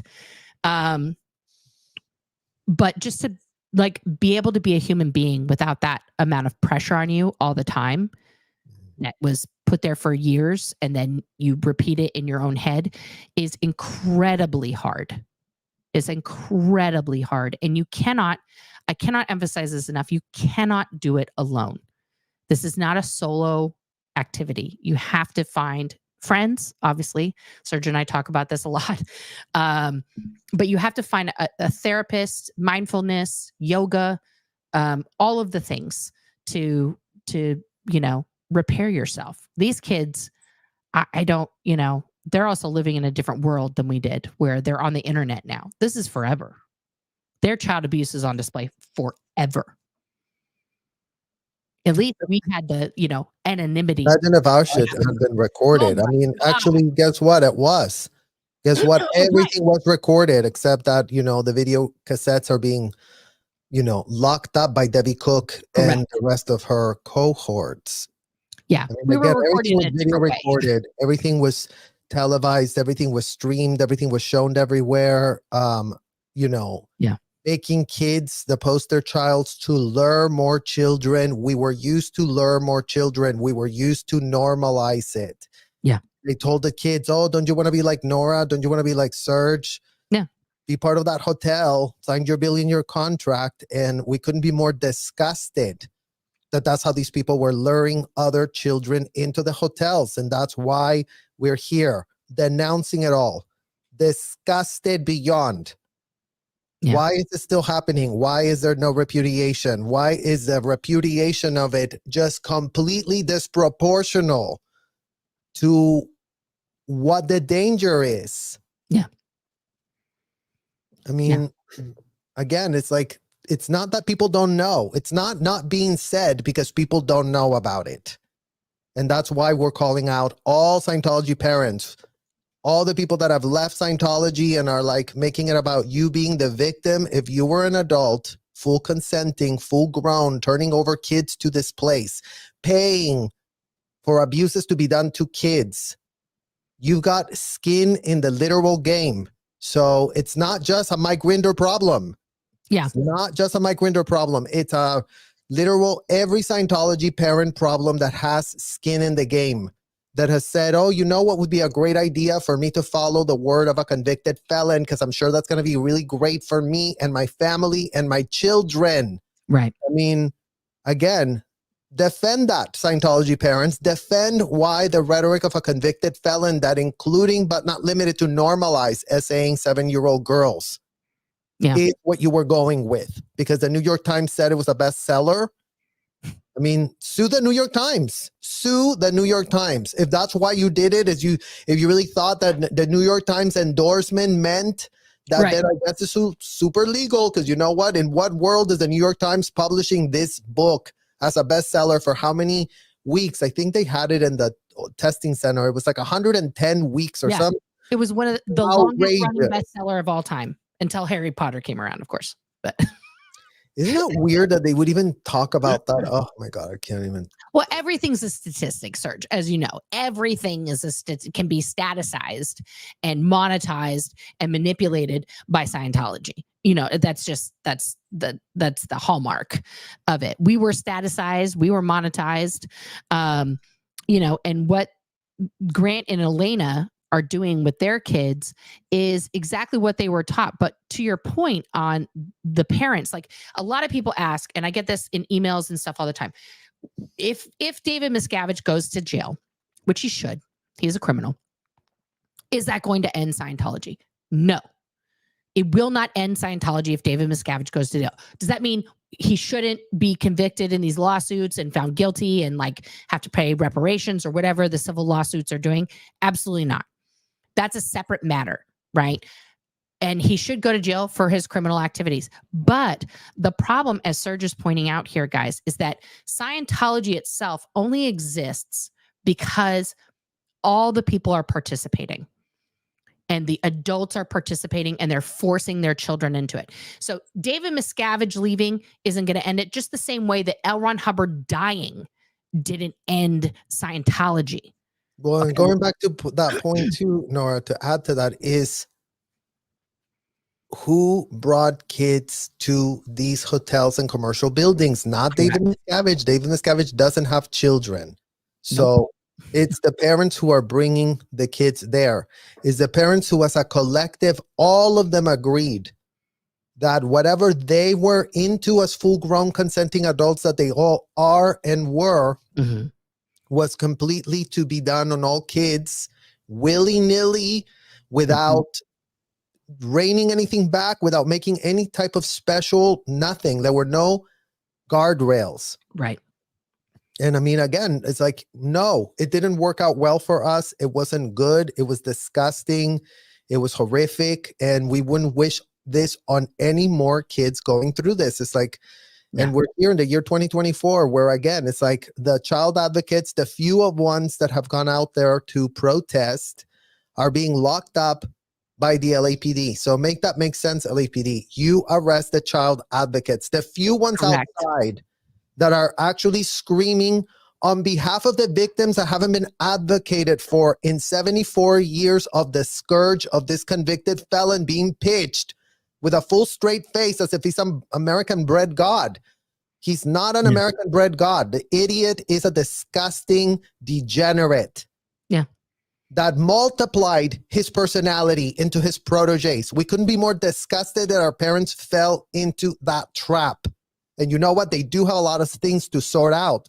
All Scientology parents, run to your nearest criminal attorney and start paying for some advocacy. Yes.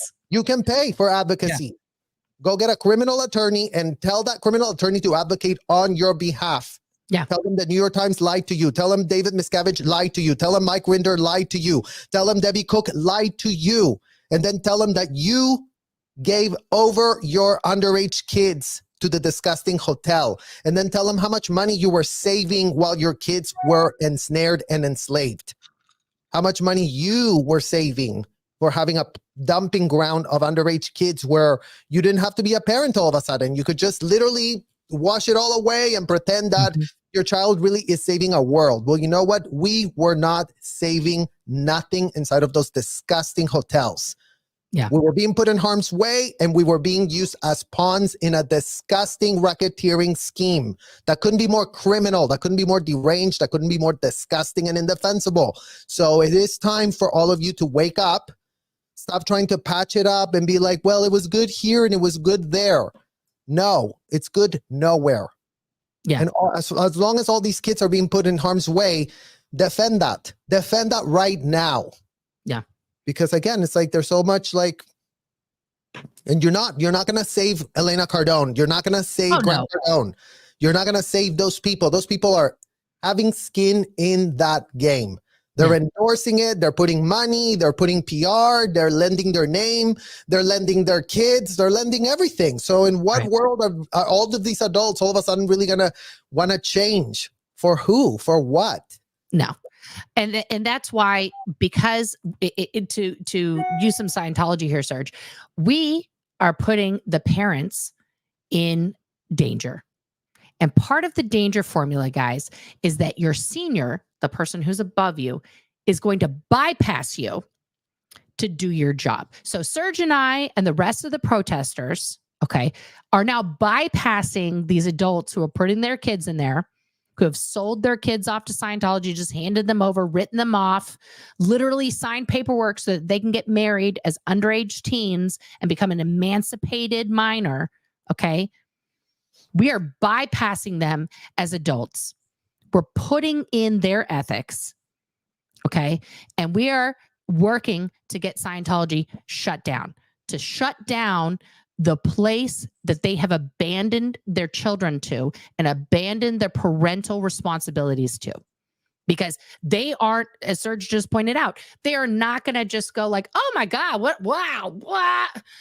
Like they're not having that cognition today. They're not having that realization. So we are going to do it for them. Yeah, they're having nonprofits. You can see it on Grant Cardone's website. They're having nonprofits erected to really go be daddy figures for underprivileged kids. And we're saying no. Grant Cardone is the last person you need to have as a mentor. Anyone involved with a convicted felon, Roderick L. Ron Hubbard, is a clear and present danger to a child until they don't repudiate those extremist ideologies and ideas, until they don't understand the type of degenerate they become by role-playing those things with a straight face, by pretending that the Constitution of the United States allows them to what? Be above the law? That's what all of them are claiming. That as long as L. Ron Hubbard wrote it on a piece of paper, they can exist outside of the law. They can engage in aggravated child abuse at an industrial size scale, and no one will give an F because They'll be too busy calling it religious activity. Kids getting locked up inside of a hotel is not a religious activity. So whatever adult wants to tell us that we were being religiously helped, we will spit in your literal faces. How dare you? We're not children anymore. And those children right now deserve advocates that will say, no, don't do it to them. Don't do the audits to them. Don't do the ethics on them. Don't do the courses on the children. Don't. All Scientology parents, stop. We don't have to wait for the FBI to arrive. Y'all need to stop it the F now. Yeah. Stop being infantile. You're not a child. L. Ron Hubbard was your daddy issue daddy that told you how to do everything. Stop it. You're an adult. You're grown AF. Start taking responsibility and accountability for what you decided to do based on what in the hell was written in those books. Because that's where the accountability comes. That's how you're a copycat of L. Ron Hubbard. That's why all Scientology parents are in a lot of trouble. That's why you all do need to go get a criminal attorney. I mean, never mind that the courts are still like, everyone is innocent, you guys. Yeah, they're very innocent. But you know what? They're not very innocent when we witnessed this disgusting abuse is being done with a straight face over and over and over and over and over. Yeah. It's gross. And so we have this here. So this is the course at the Grant Cardone store. Okay, that he's hawking here. The 10X Kids University. Oh, it's discounted, guys. 60% off. Instead of $497, it's now $197. Look at that. It's on sale. It's on sale. Buy it this week only, you guys. Buy now. Buy one, get one free. Also, they take Bitcoin, guys, just in case you're in the digital future. Bitcoin. You can launder your money while you pimp out your kids. All right. So your kids will learn about entrepreneurial skills, financial literacy, sales skills, marketing, confidence, public speaking skills, customer experience skills, investing knowledge. Your kids will discover how to unleash their creativity and imagination, control their mindset, get honest with themselves, and take massive action in every area of their life. 10X Kids University is the best investment you can make in your child's life. Okay, guys, this is just like so crazy. Now, it's furthered by the kids. Here is Scarlett's Instagram. This is all public, guys. So this is, it's there. This is Scarlett's Instagram homepage. And she says, I'm a 10X kid, Grant and Elana Cardone's daughter, actress, pageant queen, and currently filming a TV project. Gee, I wonder where that project will be. We Watch Me Grow. That's the TV project. We Watch Me Grow. Followers. And then whose website does she have? GrantCardone.com. She has her daddy's website on there. This is her latest, look at me. I've watched men shrink themselves into a shell of who they could and should be. For the sake of not being too loud or not wanting to embarrass themselves, or my personal favorite, not being too much. Do you know how many times in my life that someone has told me that I was too much? An unfathomable amount of times. And I'm only 12. She's 12, guys. That's her latest post. And then her sister, of course, don't leave out big sis. Now, her sister's 14. Let's look at this profile picture. No, I don't want to look at her story. I want to see the profile picture. This is the profile picture. I can't. 14 years old. She's 14 years old. That's no. And so this is, we're talking about the new premiere. Somehow Grant got his show on A&E. Shout out to A&E. Shout out to A&E. Yeah, let's give them a call here and see what they're promoting. Yeah. This is her latest post. Audience, what kind of car? What kind of car do you think I should get? Because I want something that is like a nice car. I can buy her anything, by the way. This is a great feeling. But I want something that's a nice car, but I also don't want it to be super flashy, super loud. I don't want it to be a Ferrari. Well, it's not going to be a Ferrari. I don't want a new car. I want a used car. You're a good driver, except for that time you almost hit the mail. Okay, she's 14. Even in Florida, guys, you can't have a driver's license. She's being adultified at 14. Her bio says 14 years old, first daughter of Grant Cardone, Miss Teen Florida 2022. I want to inspire kids by the example I set. We need your help. 10X Kids University /casting. Come on, kids. Come on and come on down. Be a part of the expansion. I mean, literally using, and what is that reel about how Grant Cardone survives bad meetings? Click on that one. The meeting we were at yesterday. Do you remember that meeting? Yes, of course. It was very boring, very dull. How do you sit through those very dull, very boring meetings? I've been through thousands of, like, I knew the second I sat down, nothing's going to happen. Me and him aren't going to do this, but I have to live through it. Actually, they're not this boring. Because the other guy was dead. So I'm just sitting there the whole time thinking, okay, just hang on, dude. It's going to be 30 or 40 minutes. Maybe something comes out of it. Most of the time I'm pulling my hair out without pulling my hair out. The meeting we were at yesterday. Do you remember that meeting? Yes, of course.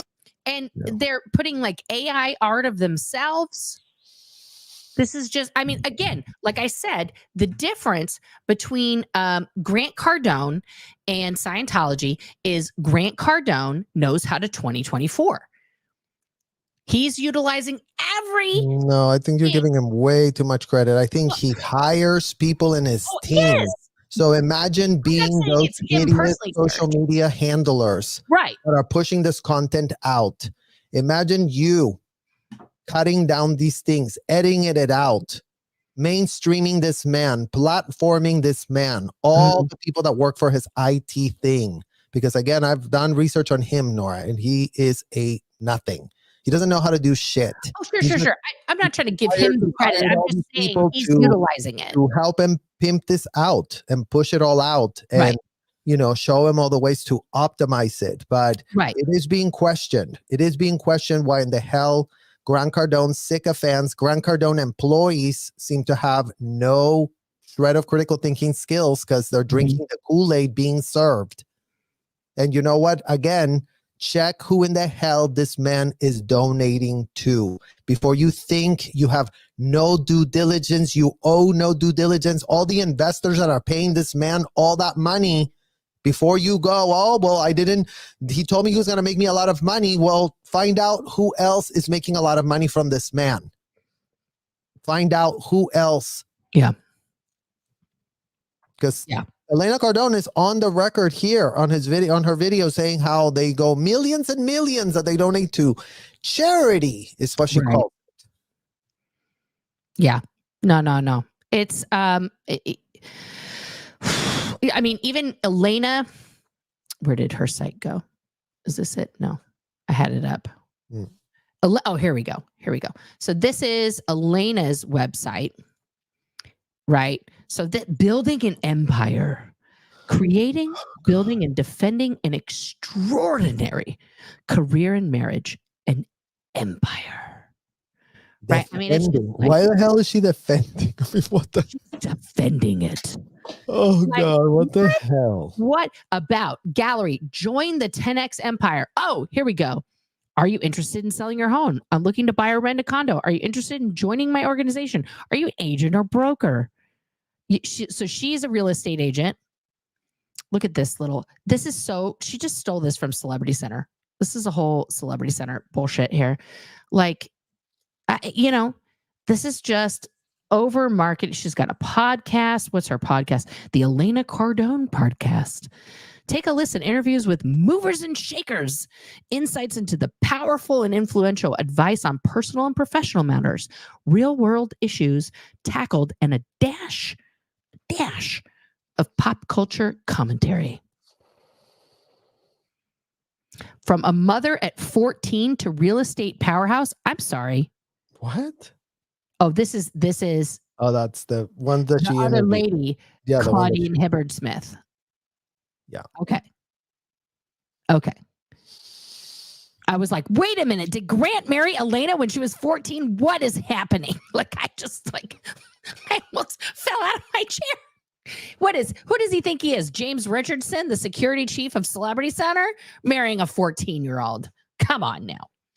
Now, I'll tell you what, if some adult out there that he's hosting, on this in these, little conferences, came up to him, and he was a billionaire, and was like, hey, I would love to 10x my life with your daughter. I promise you that match would happen. You and I both know it, Serge.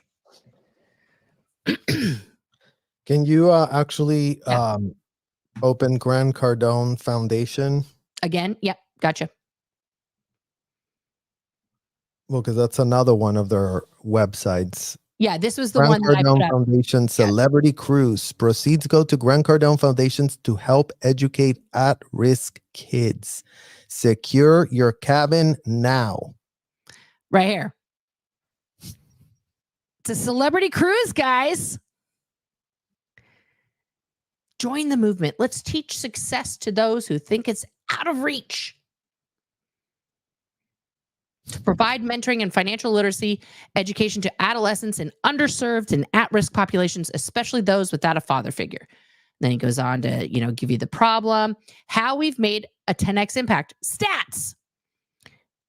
10x kids books, 11,000 of them sold.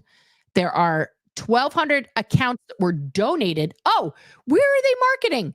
Put it up so people can see the website, though. Oh, you guys don't have, I'm sorry. No. I'm sorry. I'm just going over. Okay, so this is the website. This is the Grant Cardone Foundation. Look at him with the hands clasping. This is like right out of the Scientology playbook, guys. Literally. Just speaking, So all gross. these like pictures of him looking off in the distance, like just a leader. And then we have the stats, guys. And where are they making the biggest impact? South Africa. South Africa. 350,782 South Africans reached. With 10x kids. 10x Kids books donated globally 11,000. 800. 10x Kids University users account donated 1,200. Yeah, Overtown Youth Center. So what I'm hearing here, my spidey sense is tingling. Is Grant Cardone recreating L. Ron Hubbard's journey into creating the Sea Org? Guys, don't forget, L. Ron went to Rhodesia, which is now, of course, Zimbabwe, and tried to take over the whole country by himself and insert himself as a dictator. And they were like, sir, this is Wendy's. You need to exit before we, exit you permanently from life. Like, what is happening? So he was kicked out of Rhodesia. And then because of that, came up with the mindset and the very big doctrine. What am I about to say, Serge? An OT, what? Cannot operate alone. An OT is better in a group. And that, kids, is how the Sea Organization was born. Because then he owed a lot of taxes and other things in Rhodesia because he tried to insert himself as the leader. And so he wasn't paying taxes and things. So he went to sea. Scroll down. I want to help underprivileged kids. He's even While started his own Grant is salute, certainly guys. passionate about his numerous business interests and helping others succeed, he's equally devoted to providing support and guidance to at-risk youth, which is why he founded the Grant Cardone Foundation.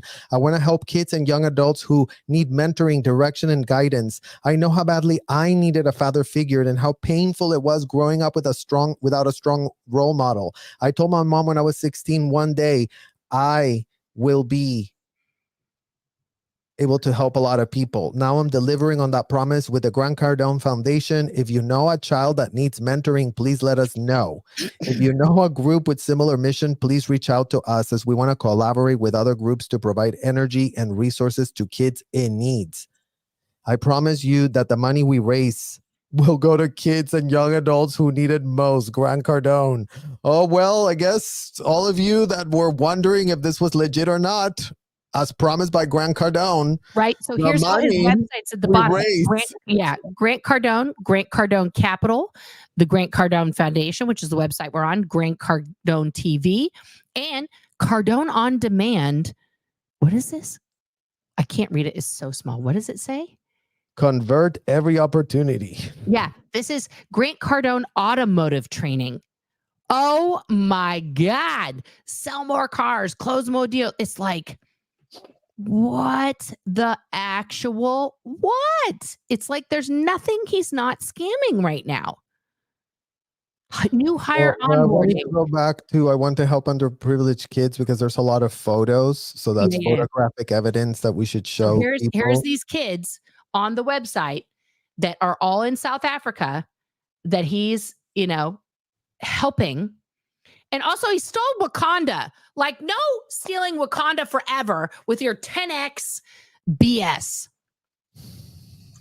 Like, talk about cultural appropriation. Yeah. This is just like, guys, this is worse than I thought. When we started, when Serge and I were like, hey, let's talk about, Elana Cardone and her kids. This, guys, I hadn't seen any of these things. We're literally doing this all live. I've never done a dive into Grant Cardone because I just find him so abhorrent.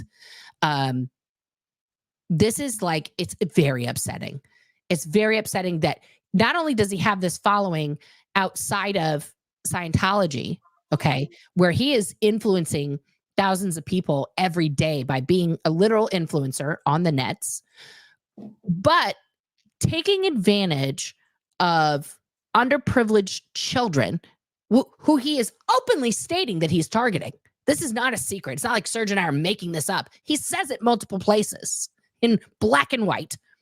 He wants underprivileged kids. Bring me the underprivileged kids. Bring me your fatherless children. Like as if he's, gonna sacrifice them to some himself. It is just, I can't. It makes me as a parent violently angry about this. It's just like, he is beyond a charlatan. I mean, you've seen the sham statistics. I mean, imagine having no possible self-awareness and pitching that you have literally so-called helped 350,000 South Africans. What in the hell is he doing in South Africa anyways? What in the hell is Grant Cardone hiding his really money doing? I mean, he's hiding his guys. He's under federal indictment for money laundering and other stuff right now. Like, this is not, a legit businessman. This is a guy who clearly conducts his businesses in countries that, are a little less concerned with, rules and things than they should be. They don't really care. So yeah, but guys, Grant Cardone is one parent in Scientology that is doing this. He's doing it on a worldwide huge scale. Okay. I'm not trying to lessen the impact that he's having or doing on his own children and on all the children that he's touching. But he is culpable in the same way that my parents are, that Serge's parents are, that, Liz's parents are, that Aaron's parents are. Jenna's parents, Reese's parents. It's just everybody. All our parents did the same thing. And again, that's why the alarm code red needs to be literally pressed. So all of them stop dead on their tracks. Whatever in the hell you're doing right now, stop. Yeah. Stop and really think what in the hell you're doing, who you're paying money to, what you're really propping up and subsidizing. Because again, it's not that Grant Cardone doesn't know children were there. Laura and I were there when he was there. We know him since we were children. Yeah. So there's no Scientology parent that says, oh, I didn't know, I didn't get told. They all went to the hotels. They all saw the children being made to service them, and they all loved it. They did not like it. You never see a parent Scientology literally, again, going back to all these adults talk about the whole experience in Scientology as if children were not an integral part of it. Yeah. And yes, they're getting called out for that because you know what? They've had 74 years to process their MF trauma. And guess what? They haven't processed it. And guess what? They still just choose to do the wrong thing on a daily basis. They wake up in the morning and they go, I'm going to double down and triple down on L. Ron Hubbard because I'm very confident that's the way to really go, to build an empire, according to Elana Cardone. Yeah, 100%. 100%. It's just what we all have to, when we're out there protesting, okay, because, you and I both do protesting at different times. But when we're all out there protesting, this focus and this speaking to random people walking by who are not Scientologists, but also to the people who are in there, we need to let them know that we are holding them accountable. We're holding them accountable for, their kids who are like us, who are now grown, who they indoctrinated, who they did this to, whose childhoods they stole, and for now their grandkids that are having the same thing done to them. And reminding them. I mean, I'm third generation, and I cannot tell you how hard it is for a child to understand that your grandparents are dangerous. That your grandparents aren't this sweet people that you think they are when you're a child, because you don't understand. You don't have the perceptions to understand the scheming going on and all the horrible things that they're choosing to do with you as a child. You're so naive. You're so gullible. You're so, whatever they tell me, I'm sure it's great. Like, our survival depended on them. And they knew that. They knew that our survival depended on them. They expected that so they could keep us subservient. But you know what? We are not subservient. We are middle-aged adults now, and we couldn't be more disgusted with what has been normalized at an industrial size scale. That's what we're denouncing, every single aspect of the disgusting hotels. There's nothing to salvage. There was no good faith. Where's the good faith? Yeah. Where's there anything being done in good faith? That they're really going to practice this or they're going to practice that. We told you, it's a technology being applied. Yeah. So they're always doing the same exact thing. They're always effing up the exact same way. They're doing it on a daily basis. And just because they have all this process and grooming through dolls, it doesn't mean that it's a good idea. No. So again, like Nora and I spent our entire formative years training these people. We couldn't be more disgusted with it. Yeah. Yeah. The fact that we were there, the fact that it was normalized, the fact that everybody saw it, the fact that we were seeing other kids like Nora being there, that made it, oh, well, if Nora's here and that other child is there and that other child is there, it's like, yes, we saw a lot of children around us. We were all surrounded by child Scientologists. And it also worked for us to think that there was something that we were all being specially privy to, but we couldn't be more disgusted with when the hell we were supposed to be being privy to. This technology is disgusting. It's dehumanizing. On kids is unthinkable. It's full, straight up abominations being state sanctioned by the IRS. Let's not forget that people, adults, are being goo-goo-gaga'd by the IRS. Facilitated. Yeah. Their taxes lowered because they're giving money to this disgusting hotel operation. A la Grant Cardone. How much money has Grant Cardone funneled in there? And again, they're not getting anything out of it, you guys. Grant Cardone has Scientology financiers that go, oh, you're a Scientologist, so we're going to give you this, we're going to give you that. It's a whole network of them doing each other's bidding. They're there because they want the network. They are there because they want unfeathered access to kids, and that is getting called out. It's not okay. You don't get unfeathered access to kids just because you're a paid member of a disgusting hotel. Yeah, 100%. If you guys have questions, please write question or comment before it. I'm trying to star stuff, but I want to get to some of these starred comments here. Blake Reed, thank you for your super chat. Sorry, Grant Cardone, but I can't condone. Hashtag no more Grant Cardone, no more kids around Grant Cardone want to be David Miscavige. 100p. Again, Blake, thank you again for another super chat. Also, can we add Andrew Tate to our list of idiotic Chiquito Pito, no flights list of cult leaders, because he can get wrecked too. Yes. Yeah, I agree. Blake, again, Thank you for another super chat. Little girl, a billionaire father, gives cult speech. She's been practicing for weeks in a stripper outfit to make him proud. Her father, in front of 1,000 people, that's great, honey. Now get off the stage. Yeah, pretty much. Pretty much. Jennifer B., thank you for being a member. Question, why do you think Grant has chosen his children, exposing them to so much unneeded publicity? Why the desire to use them? Serge? I mean, again, you guys, because he's a fraud. And they're using kids to lure adults that are watching those girls and going, oh, yeah, really have to be part of that. I really have to be paying the high $10,000 tickets that they're selling them because, you know, don't I get to go see those kids? And again, it's like, this is a so-called billionaire that puts his underage girls front and center. And you didn't finish the Sabrina and what's the name of the other girl? Sabrina Scarlett. and Scarlett's. Actually, do you have it at all? Which one did you want? The last part of that interview you need to see. Which Sabrina and Scarlett when they're really young.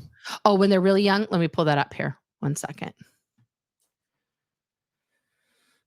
Because, I mean, this is what's being denounced, and you guys are gonna see. The one where, I actually did a reaction video to this, but I want everyone to see it because I just remembered that we didn't actually cover that because we got triggered with the interview and sort of clicked away. We totally did. We totally did. I apologize. And now my algorithm is going to be so messed up, guys, because this is on my YouTube.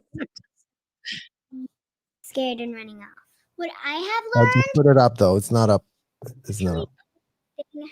this There way you right go. now. Okay. Yeah. Yes, and I'm putting it this way, but I'm putting it like outright. Bobblehead, stop.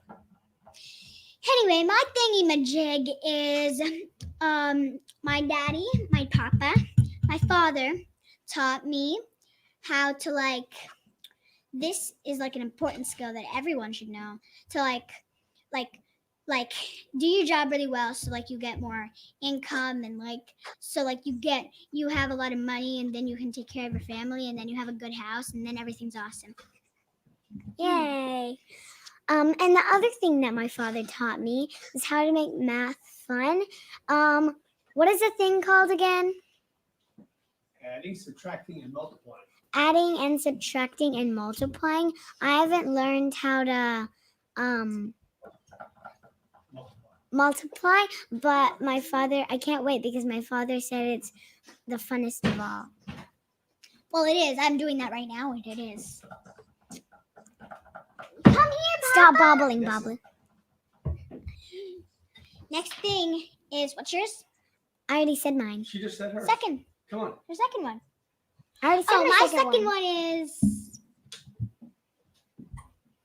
Oops. Oh, what is it? Oops. Oopsie daisy. I forgot. You know what they say, huh? A sharp pencil is better than a long memory.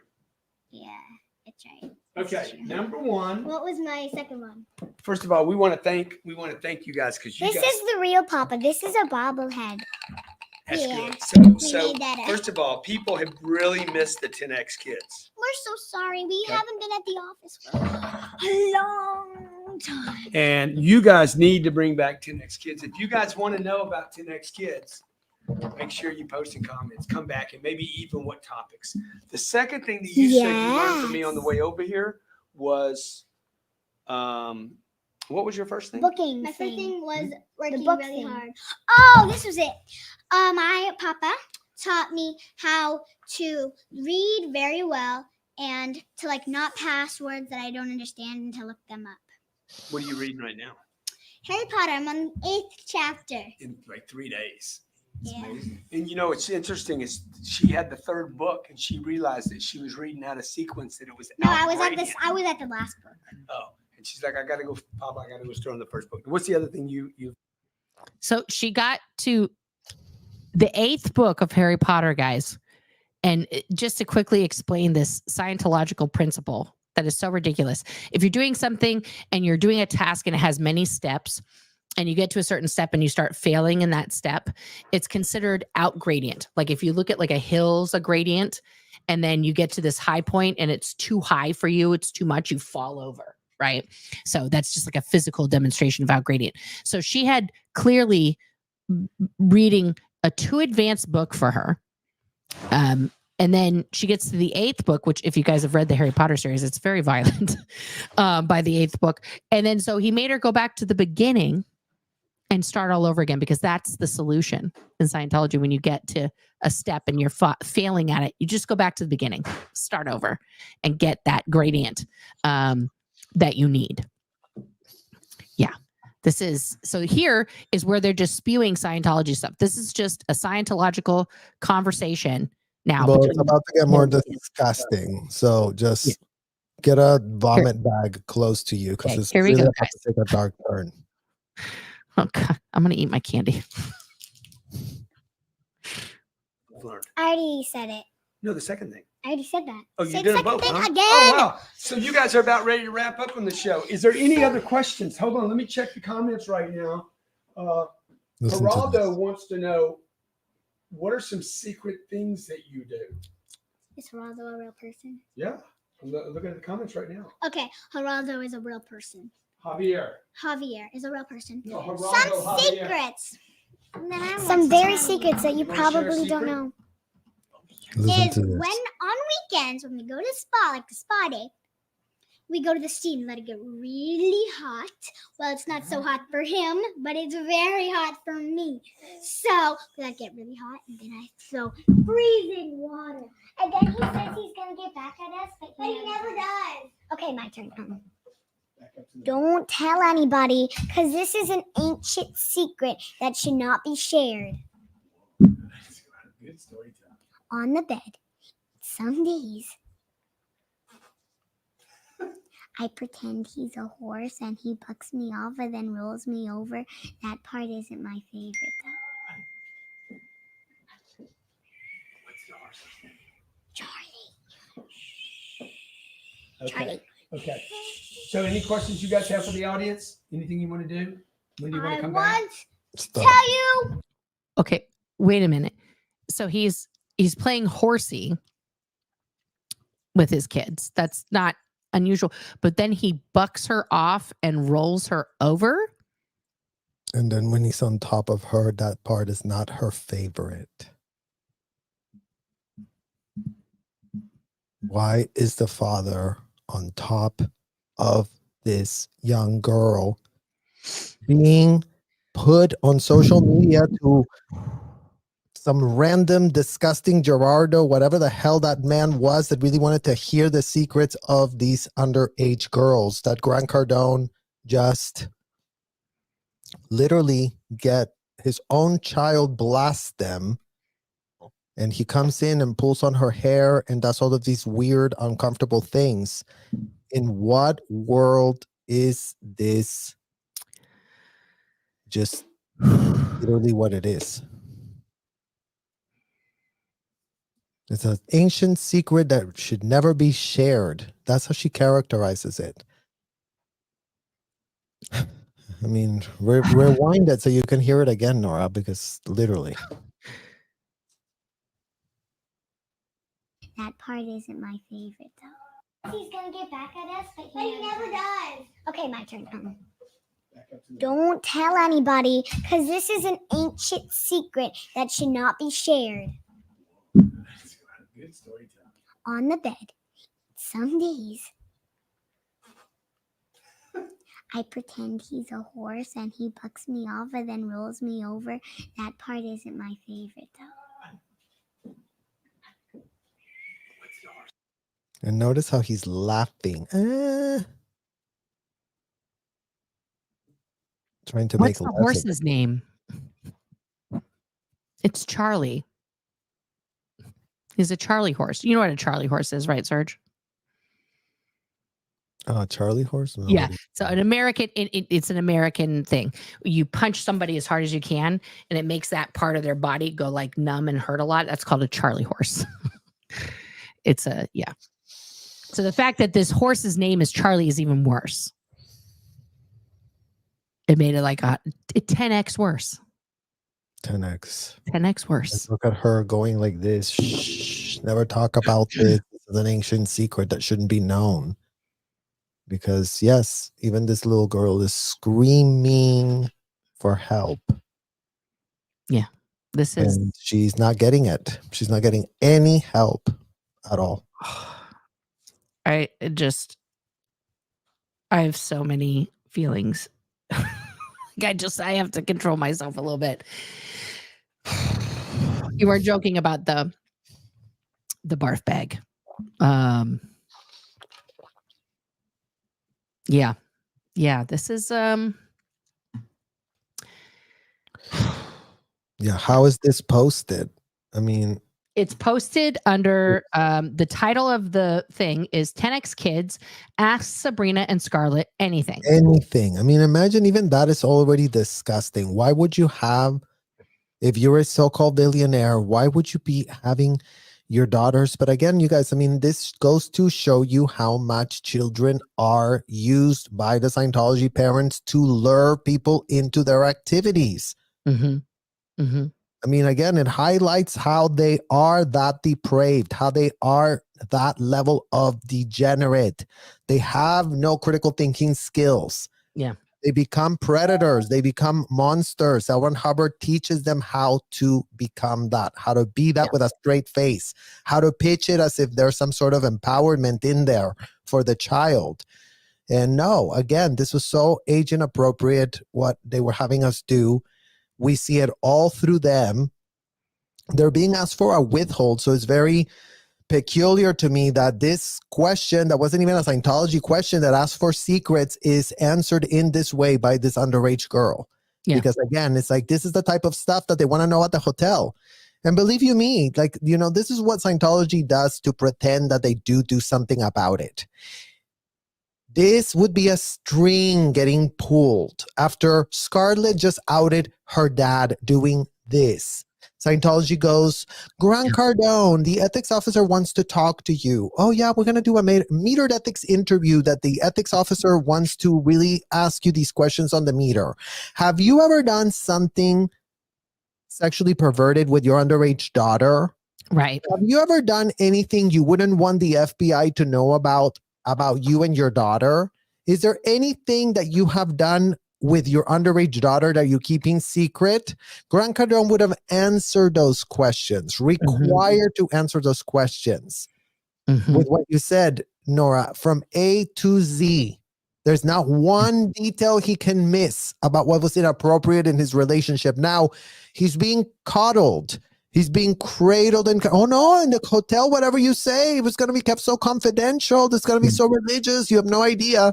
So now Grant Cardone is incentivized to share with them what he's been doing, get his ethics in with the technology of L. Ron Hubbard. And then all of a sudden, whatever he did with his underage daughter doesn't count, is not a thing. And then you wonder why this man gives them millions of dollars. Don't wonder it. Don't wonder it. I mean, if you're an idiot that is an investigator and cannot put a single dot together, let's give you some pointers, like the kids that grew up in Scientology that know how to translate this garbage. We couldn't be more disgusted, but that's how it works. Yeah. And yes, the fact that it is all known is what gives nothing plausible deniability. It's what makes this so depraved and disgusting. Yeah. 100%. 100%. It's just, and this video, guys, is from 2018. So it's 6 years ago, almost to the day, actually, because this was posted on May 2nd, 2018, that video hit the internet. So that video has 23,536 views in the last 6 years. You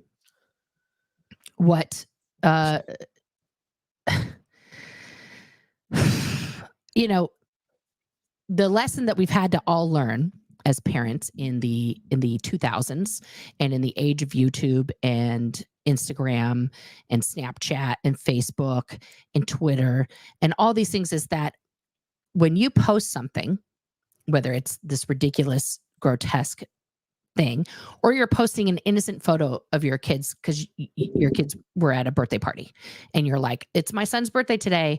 And here's his him blowing out the cake candles, right? The problem in today's world when you do that is if you read the terms of service of any of these social media sites, they are free for a reason, right? You don't pay for Facebook or Instagram or YouTube or any of these things. The reason why you don't pay for them is, as I've explained to my kids, is you pay with two things in your life. You either pay with your money or you pay with your identity. Okay. And so, no, Apple, absolutely not. When you're paying with your identity, you are saying you're agreeing in those terms of service that any image or words or anything else that you post does not actually belong to you. And they may use it in any way that they want and sell it to whomever they want, however many times. Okay. That picture you posted of your 4-year-old blowing out the candles, that's now everywhere. It's being used to generate AI art, all of these things. The other thing that the internet has fueled, and this is the dark side of the internet. There are a lot of great things about the internet. I love putting, a show on for you guys and talking to Serge and other people and educating people. But the dark side of the internet is that people who are pedos now have free reign and free access to things like this content. To see children like that, as Heather pointed out, one little girl is sitting how I used to sit. I still don't sit with my legs closed. This is why I wear pants all the time and not a skirt. Also, skirts make me uncomfortable. And Serge looks better in them anyway. He has better legs than I do. So, but like seeing a little girl who's doing that now, we are recognizing that this is like danger, danger, danger. Other people are downloading this content for the exact reason that we are screaming danger. So it is not just the proliferation of cults and money marketing scams and all this other stuff. This is the straight up selling of his children to those people. He knows exactly what he's doing. This is not a mistake. This is not oh my God, I had no idea. Like, he knows exactly what he's doing right now with his children. Trying to ensnare the whole family, right? Because it's like, let's ensnare the father and the mother to really invest with us. And then we have these products for kids. And then look, we're just a family. We're just such a successful family. Don't you want to be like us? And no, you shouldn't want to be like them at all. And that's why we are sounding the alarm code red. Yeah. Again, for all those people that are like, oh yeah, but this is good about him and that is good about him. What is good? We've literally laid it out here today, made the case for how the kids are in danger. So how are you supporting this man? Any of you? Yeah. 100%. Let me, it's just, it's grotesque. It's grotesque. Let me get the rest of these starred comments here. From Hal Storm, Grant Cardone doesn't seem to know that the internet is connected. He will go on different internet programs, contradicting himself and letting racist, derogatory, condescending stuff fall out of his mouth. Yeah. Very good point. Yes. Serge is making a good point. You guys are both making good points. Grant doesn't understand how it all works, but he understands it's necessary and is exploiting it in the same way that Trump does. Do you know what I mean? Like, a good Trump picture, you guys. I mean, again, he's just a salesman person, selling himself, selling a lifestyle that is all fraud ridden, as we would know him, as we've been in his literal orbit, as we were there as kids growing up with him, seeing that he's always been the same blah, blah, blah, blah, blah. He doesn't stop yapping. It's all just a blah, blah, blah. And that's how so many of these Scientology people get around, just by blabbing their mouth and obfuscating what they're doing to the kids inside the hotels. 100%.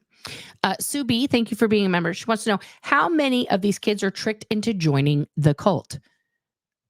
Well, they're underprivileged, fatherless kids that he's targeting. So probably a lot of them would be my guess. My guess would be any that show worthwhile. We really need to grab you. Just like Laura and I were hand selected. It's like, oh, you're very smart. You're very adult-like. Again, because they're not going to the underprivileged, troubled ones that are not showing signs that they would just follow and be very subservient. So they're looking for subservient kids that they can traffic. People pleasers. Literally. Yeah, absolutely. Absolutely. Pip's mom. Thank you for being a member. One of my oldest friends went to a 10X seminar and has no idea he's a Scientologist. Yeah. Because he doesn't say Scientology business genius Grant Cardone. He's very careful to separate church and state in his 10X world. But if you read the books, it's all stolen Scientology shit. I mean, honestly, Scientology is so litigious, is so diabolical in their control of things, guys. This is why the IRS gave them tax exempt status. This is why the LAPD is in the palm of their literal hands, because they are the most litigious, most horrifically like just clap back kind of organization that but I would add something else to that, because that doesn't create the undue influence, right? Like the litigiousy, it doesn't, they don't create friends like that. They compromise these places by flooding them with money, flooding them with special favors, putting a whole show that they're very helpful. They're going to show them a whole side of them. They will never show them what they're doing to kids inside of the hotels. So the LAPD can be more clueless or looped out. They could be more stupid and completely looped out on purpose. Right. They don't let anyone walk around the hotels without being fully vetted. Let's make sure that's clear for people that think, oh yeah, this is a place where anyone can just walk in. You cannot walk in. I mean, we've shown all the streamers right there. You cannot walk in. You're just from the street. You're very curious. Oh, they take you to the place where you're allowed to go. And then based on all these things that they're checking, they're really going to see if you're going to go in or you're going to be told better luck next lifetime. Right. Pretty much. Yeah. Catherine, hey, thanks for being here.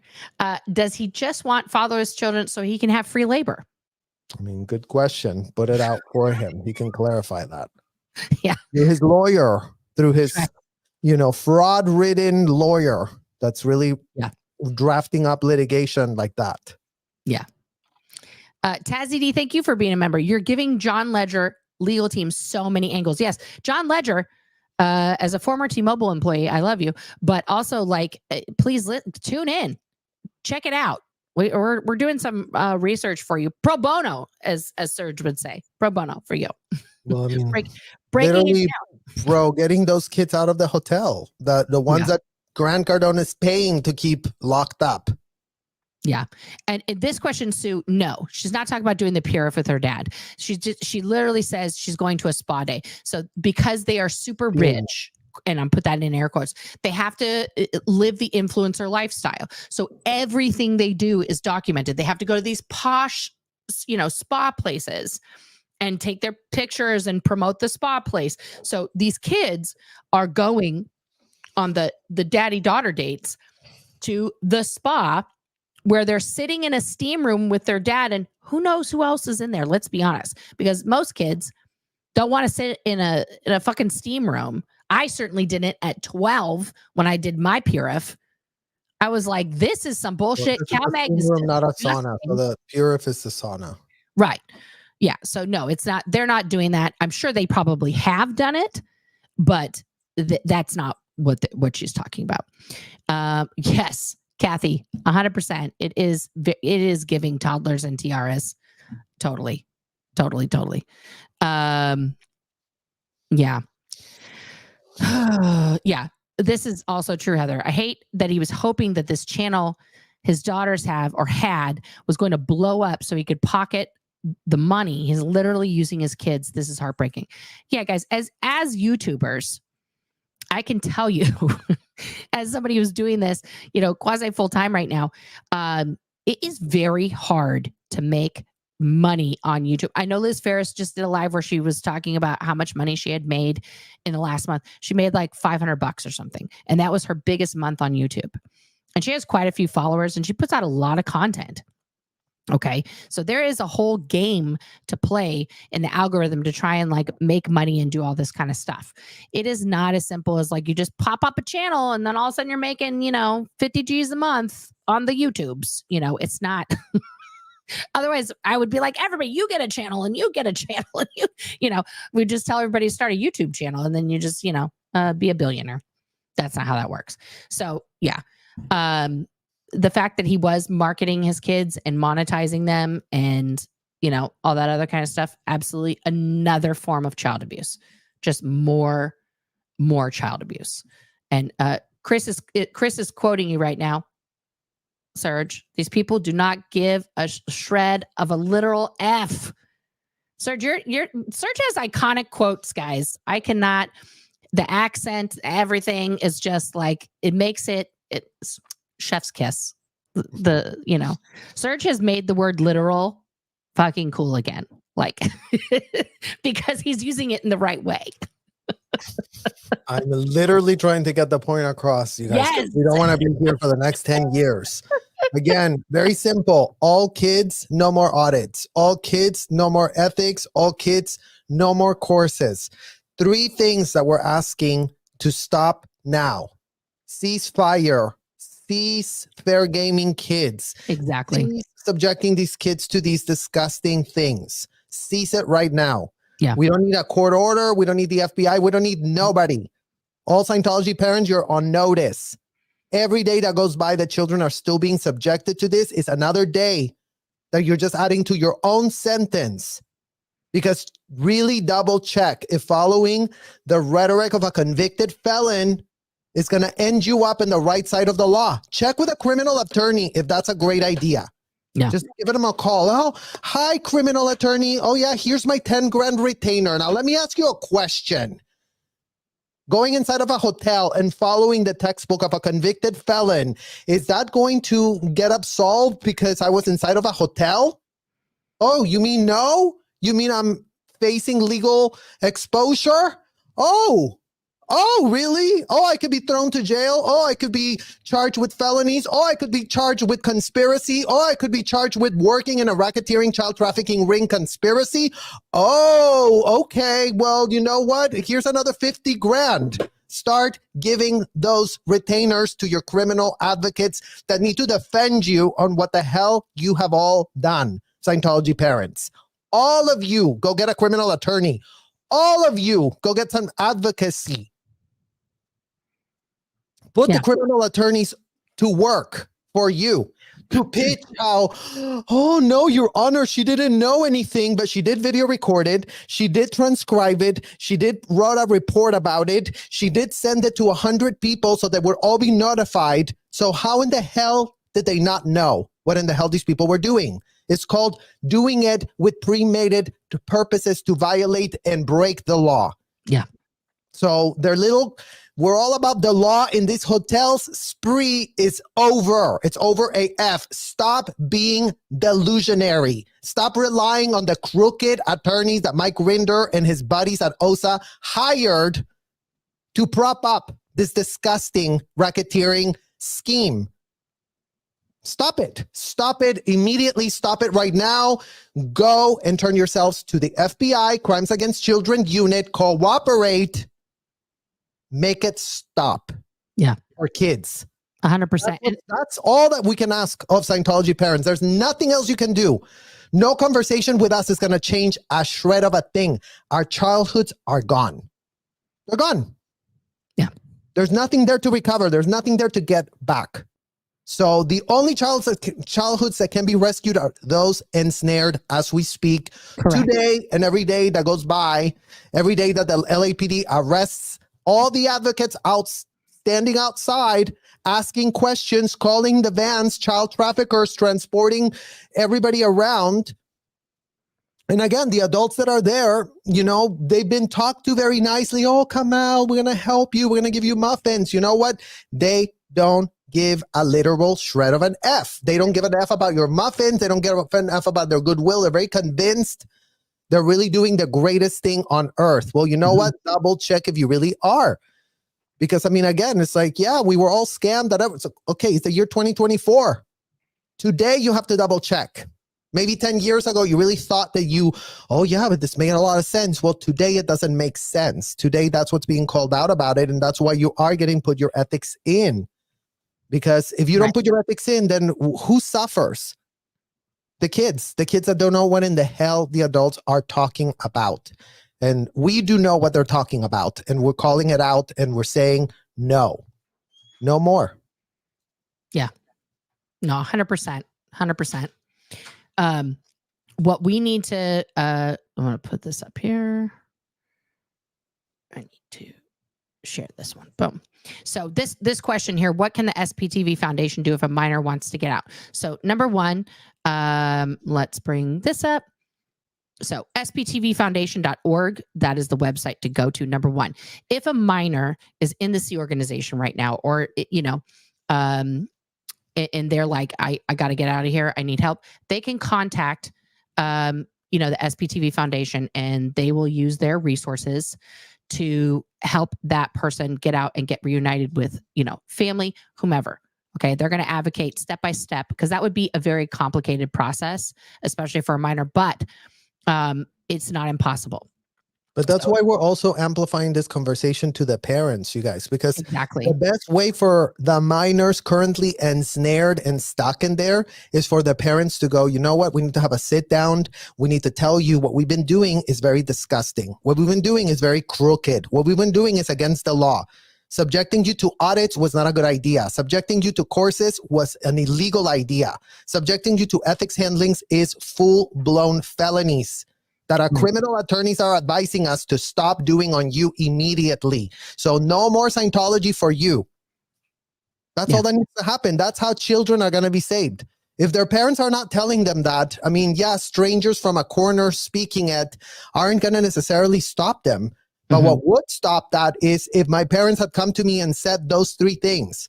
Yeah. No. We were out of our mind. I don't know what in the hell we were thinking, subjecting you to this. This stops. This is not something you should be doing. Don't worry about it. We all need to change. We need to stop doing this ASAP. Throw all the books in the trash. Right. Announce L. Ron Hubbard. Go take yourselves to the FBI and make it stop already. Stop giving excuses about how, you're really doing some work. You're doing nothing. You're all sitting out there doing nothing. You're not even protesting. How pathetic can Scientology parents be? In what world are advocates that had nothing to do with this problem the ones that are doing the heavy lifting, while all the Scientology parents are just doing what?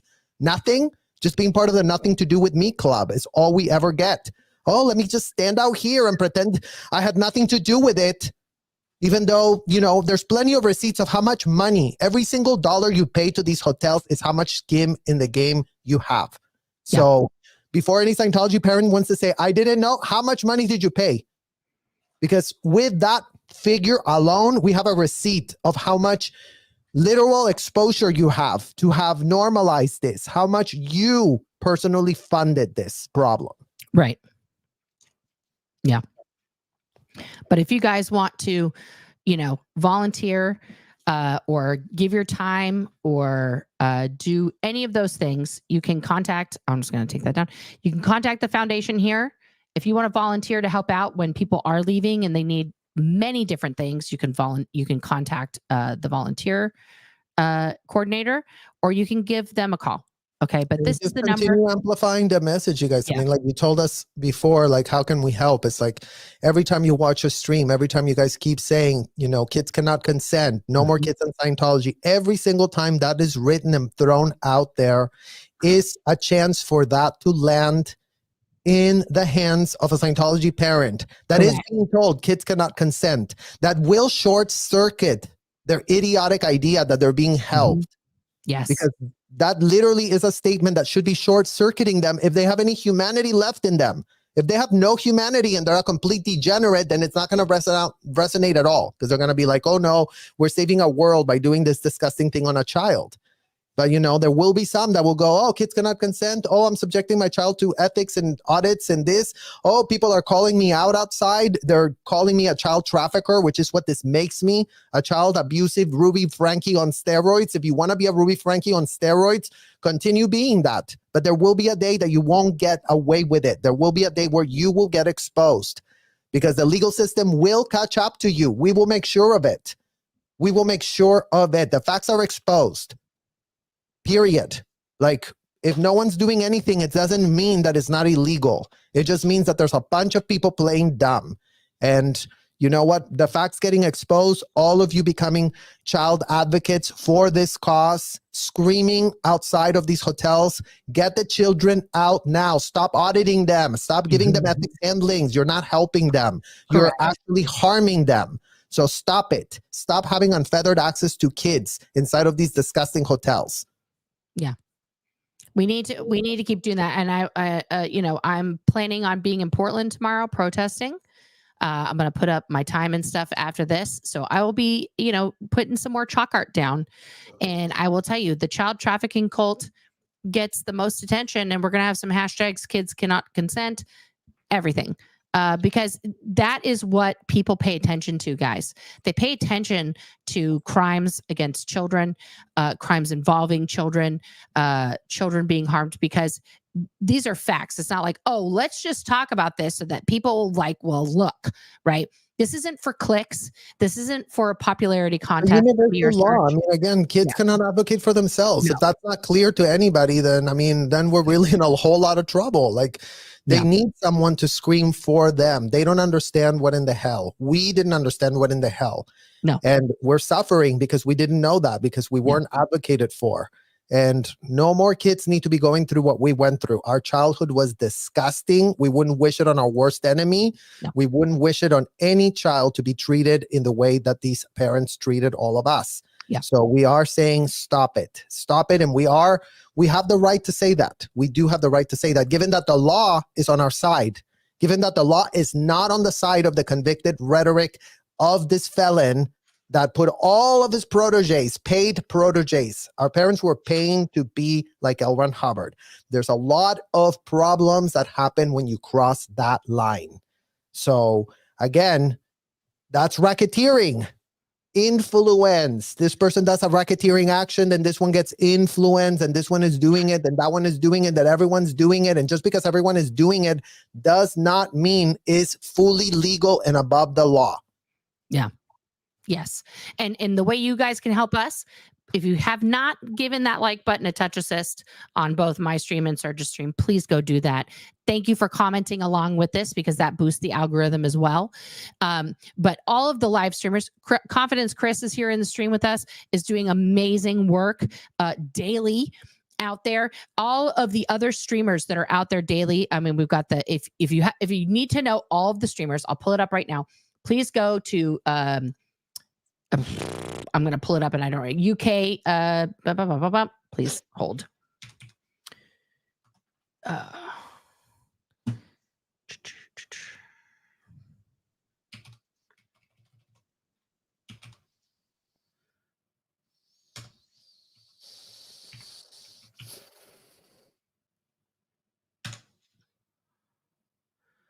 Let's see here. She's in the UK. Why can't I find it here? Let me go to my subscriptions. I have so many subscriptions. And guys, just right now, just to tell you, we have 1, 2, 3, 4, 5, 6, 7, 8, 9, 10, 11, 12, 13, 14, 15, 16, including the two of us, people who are live right now talking about this. So, oh, that's what it is. I couldn't remember. There we go. Fluffer Squirrel UK. That is the channel to go to. I'm going to go to their community tab, because they have lists in their community tab of every protester, pardon me, around the world. Where is it here?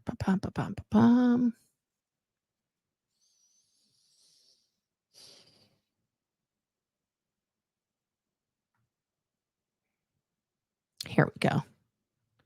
So, well, let's pull this up.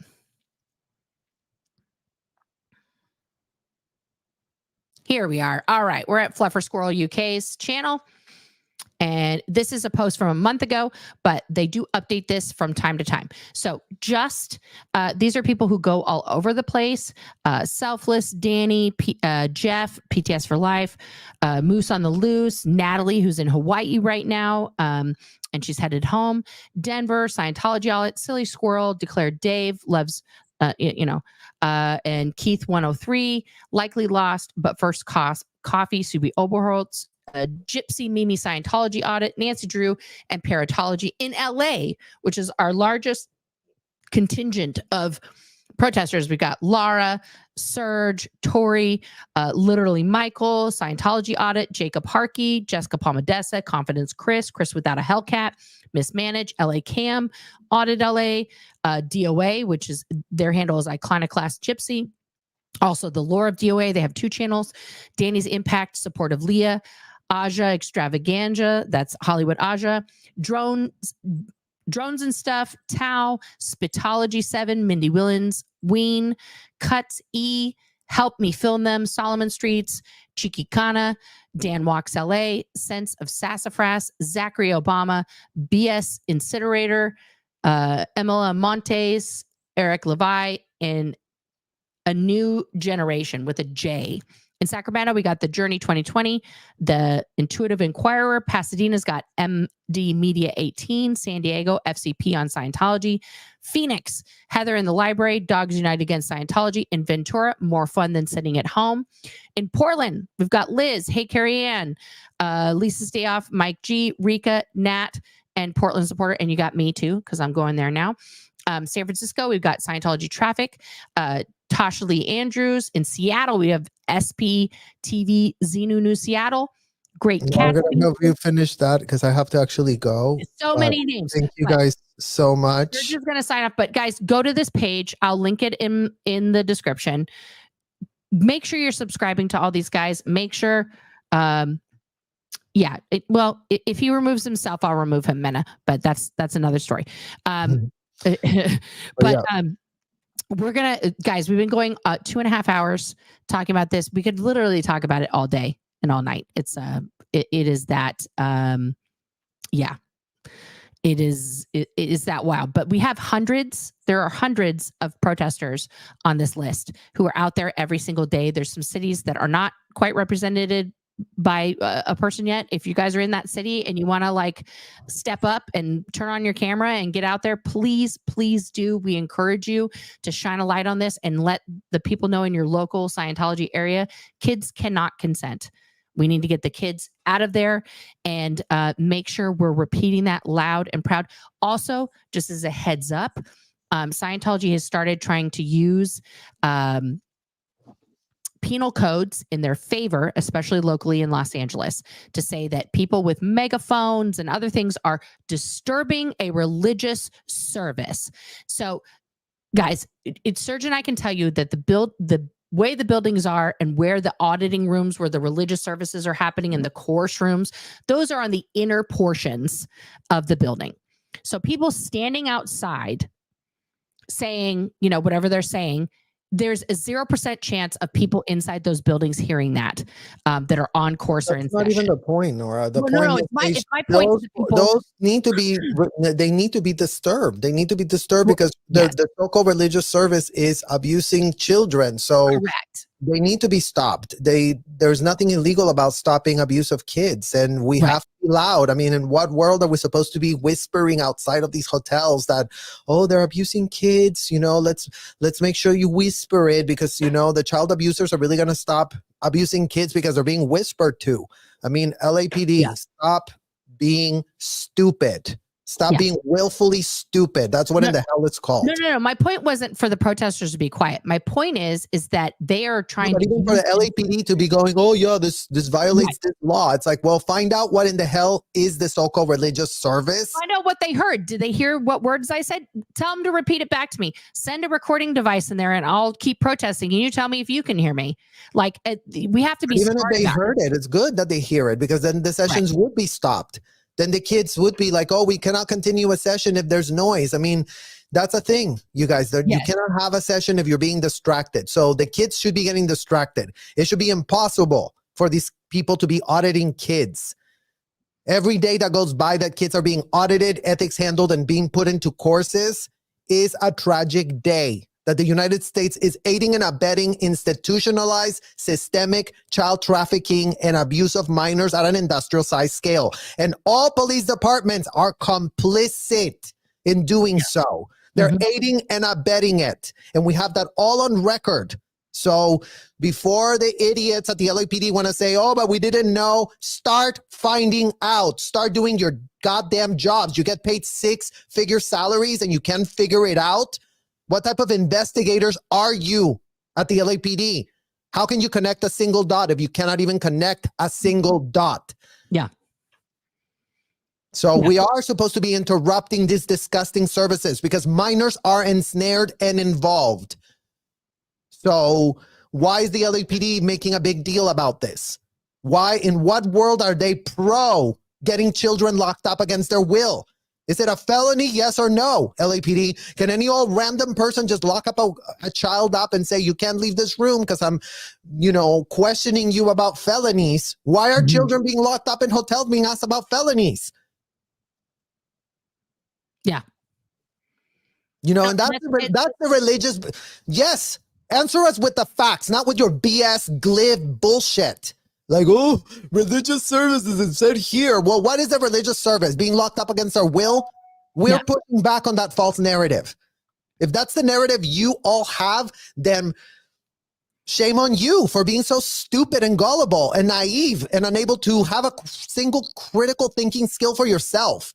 It's like, how much more clear can we possibly be? How much more clear can all of these advocates screaming for kids not to be abused? Yeah. While you all go and arrest the ones that are screaming for the abuse to stop happening.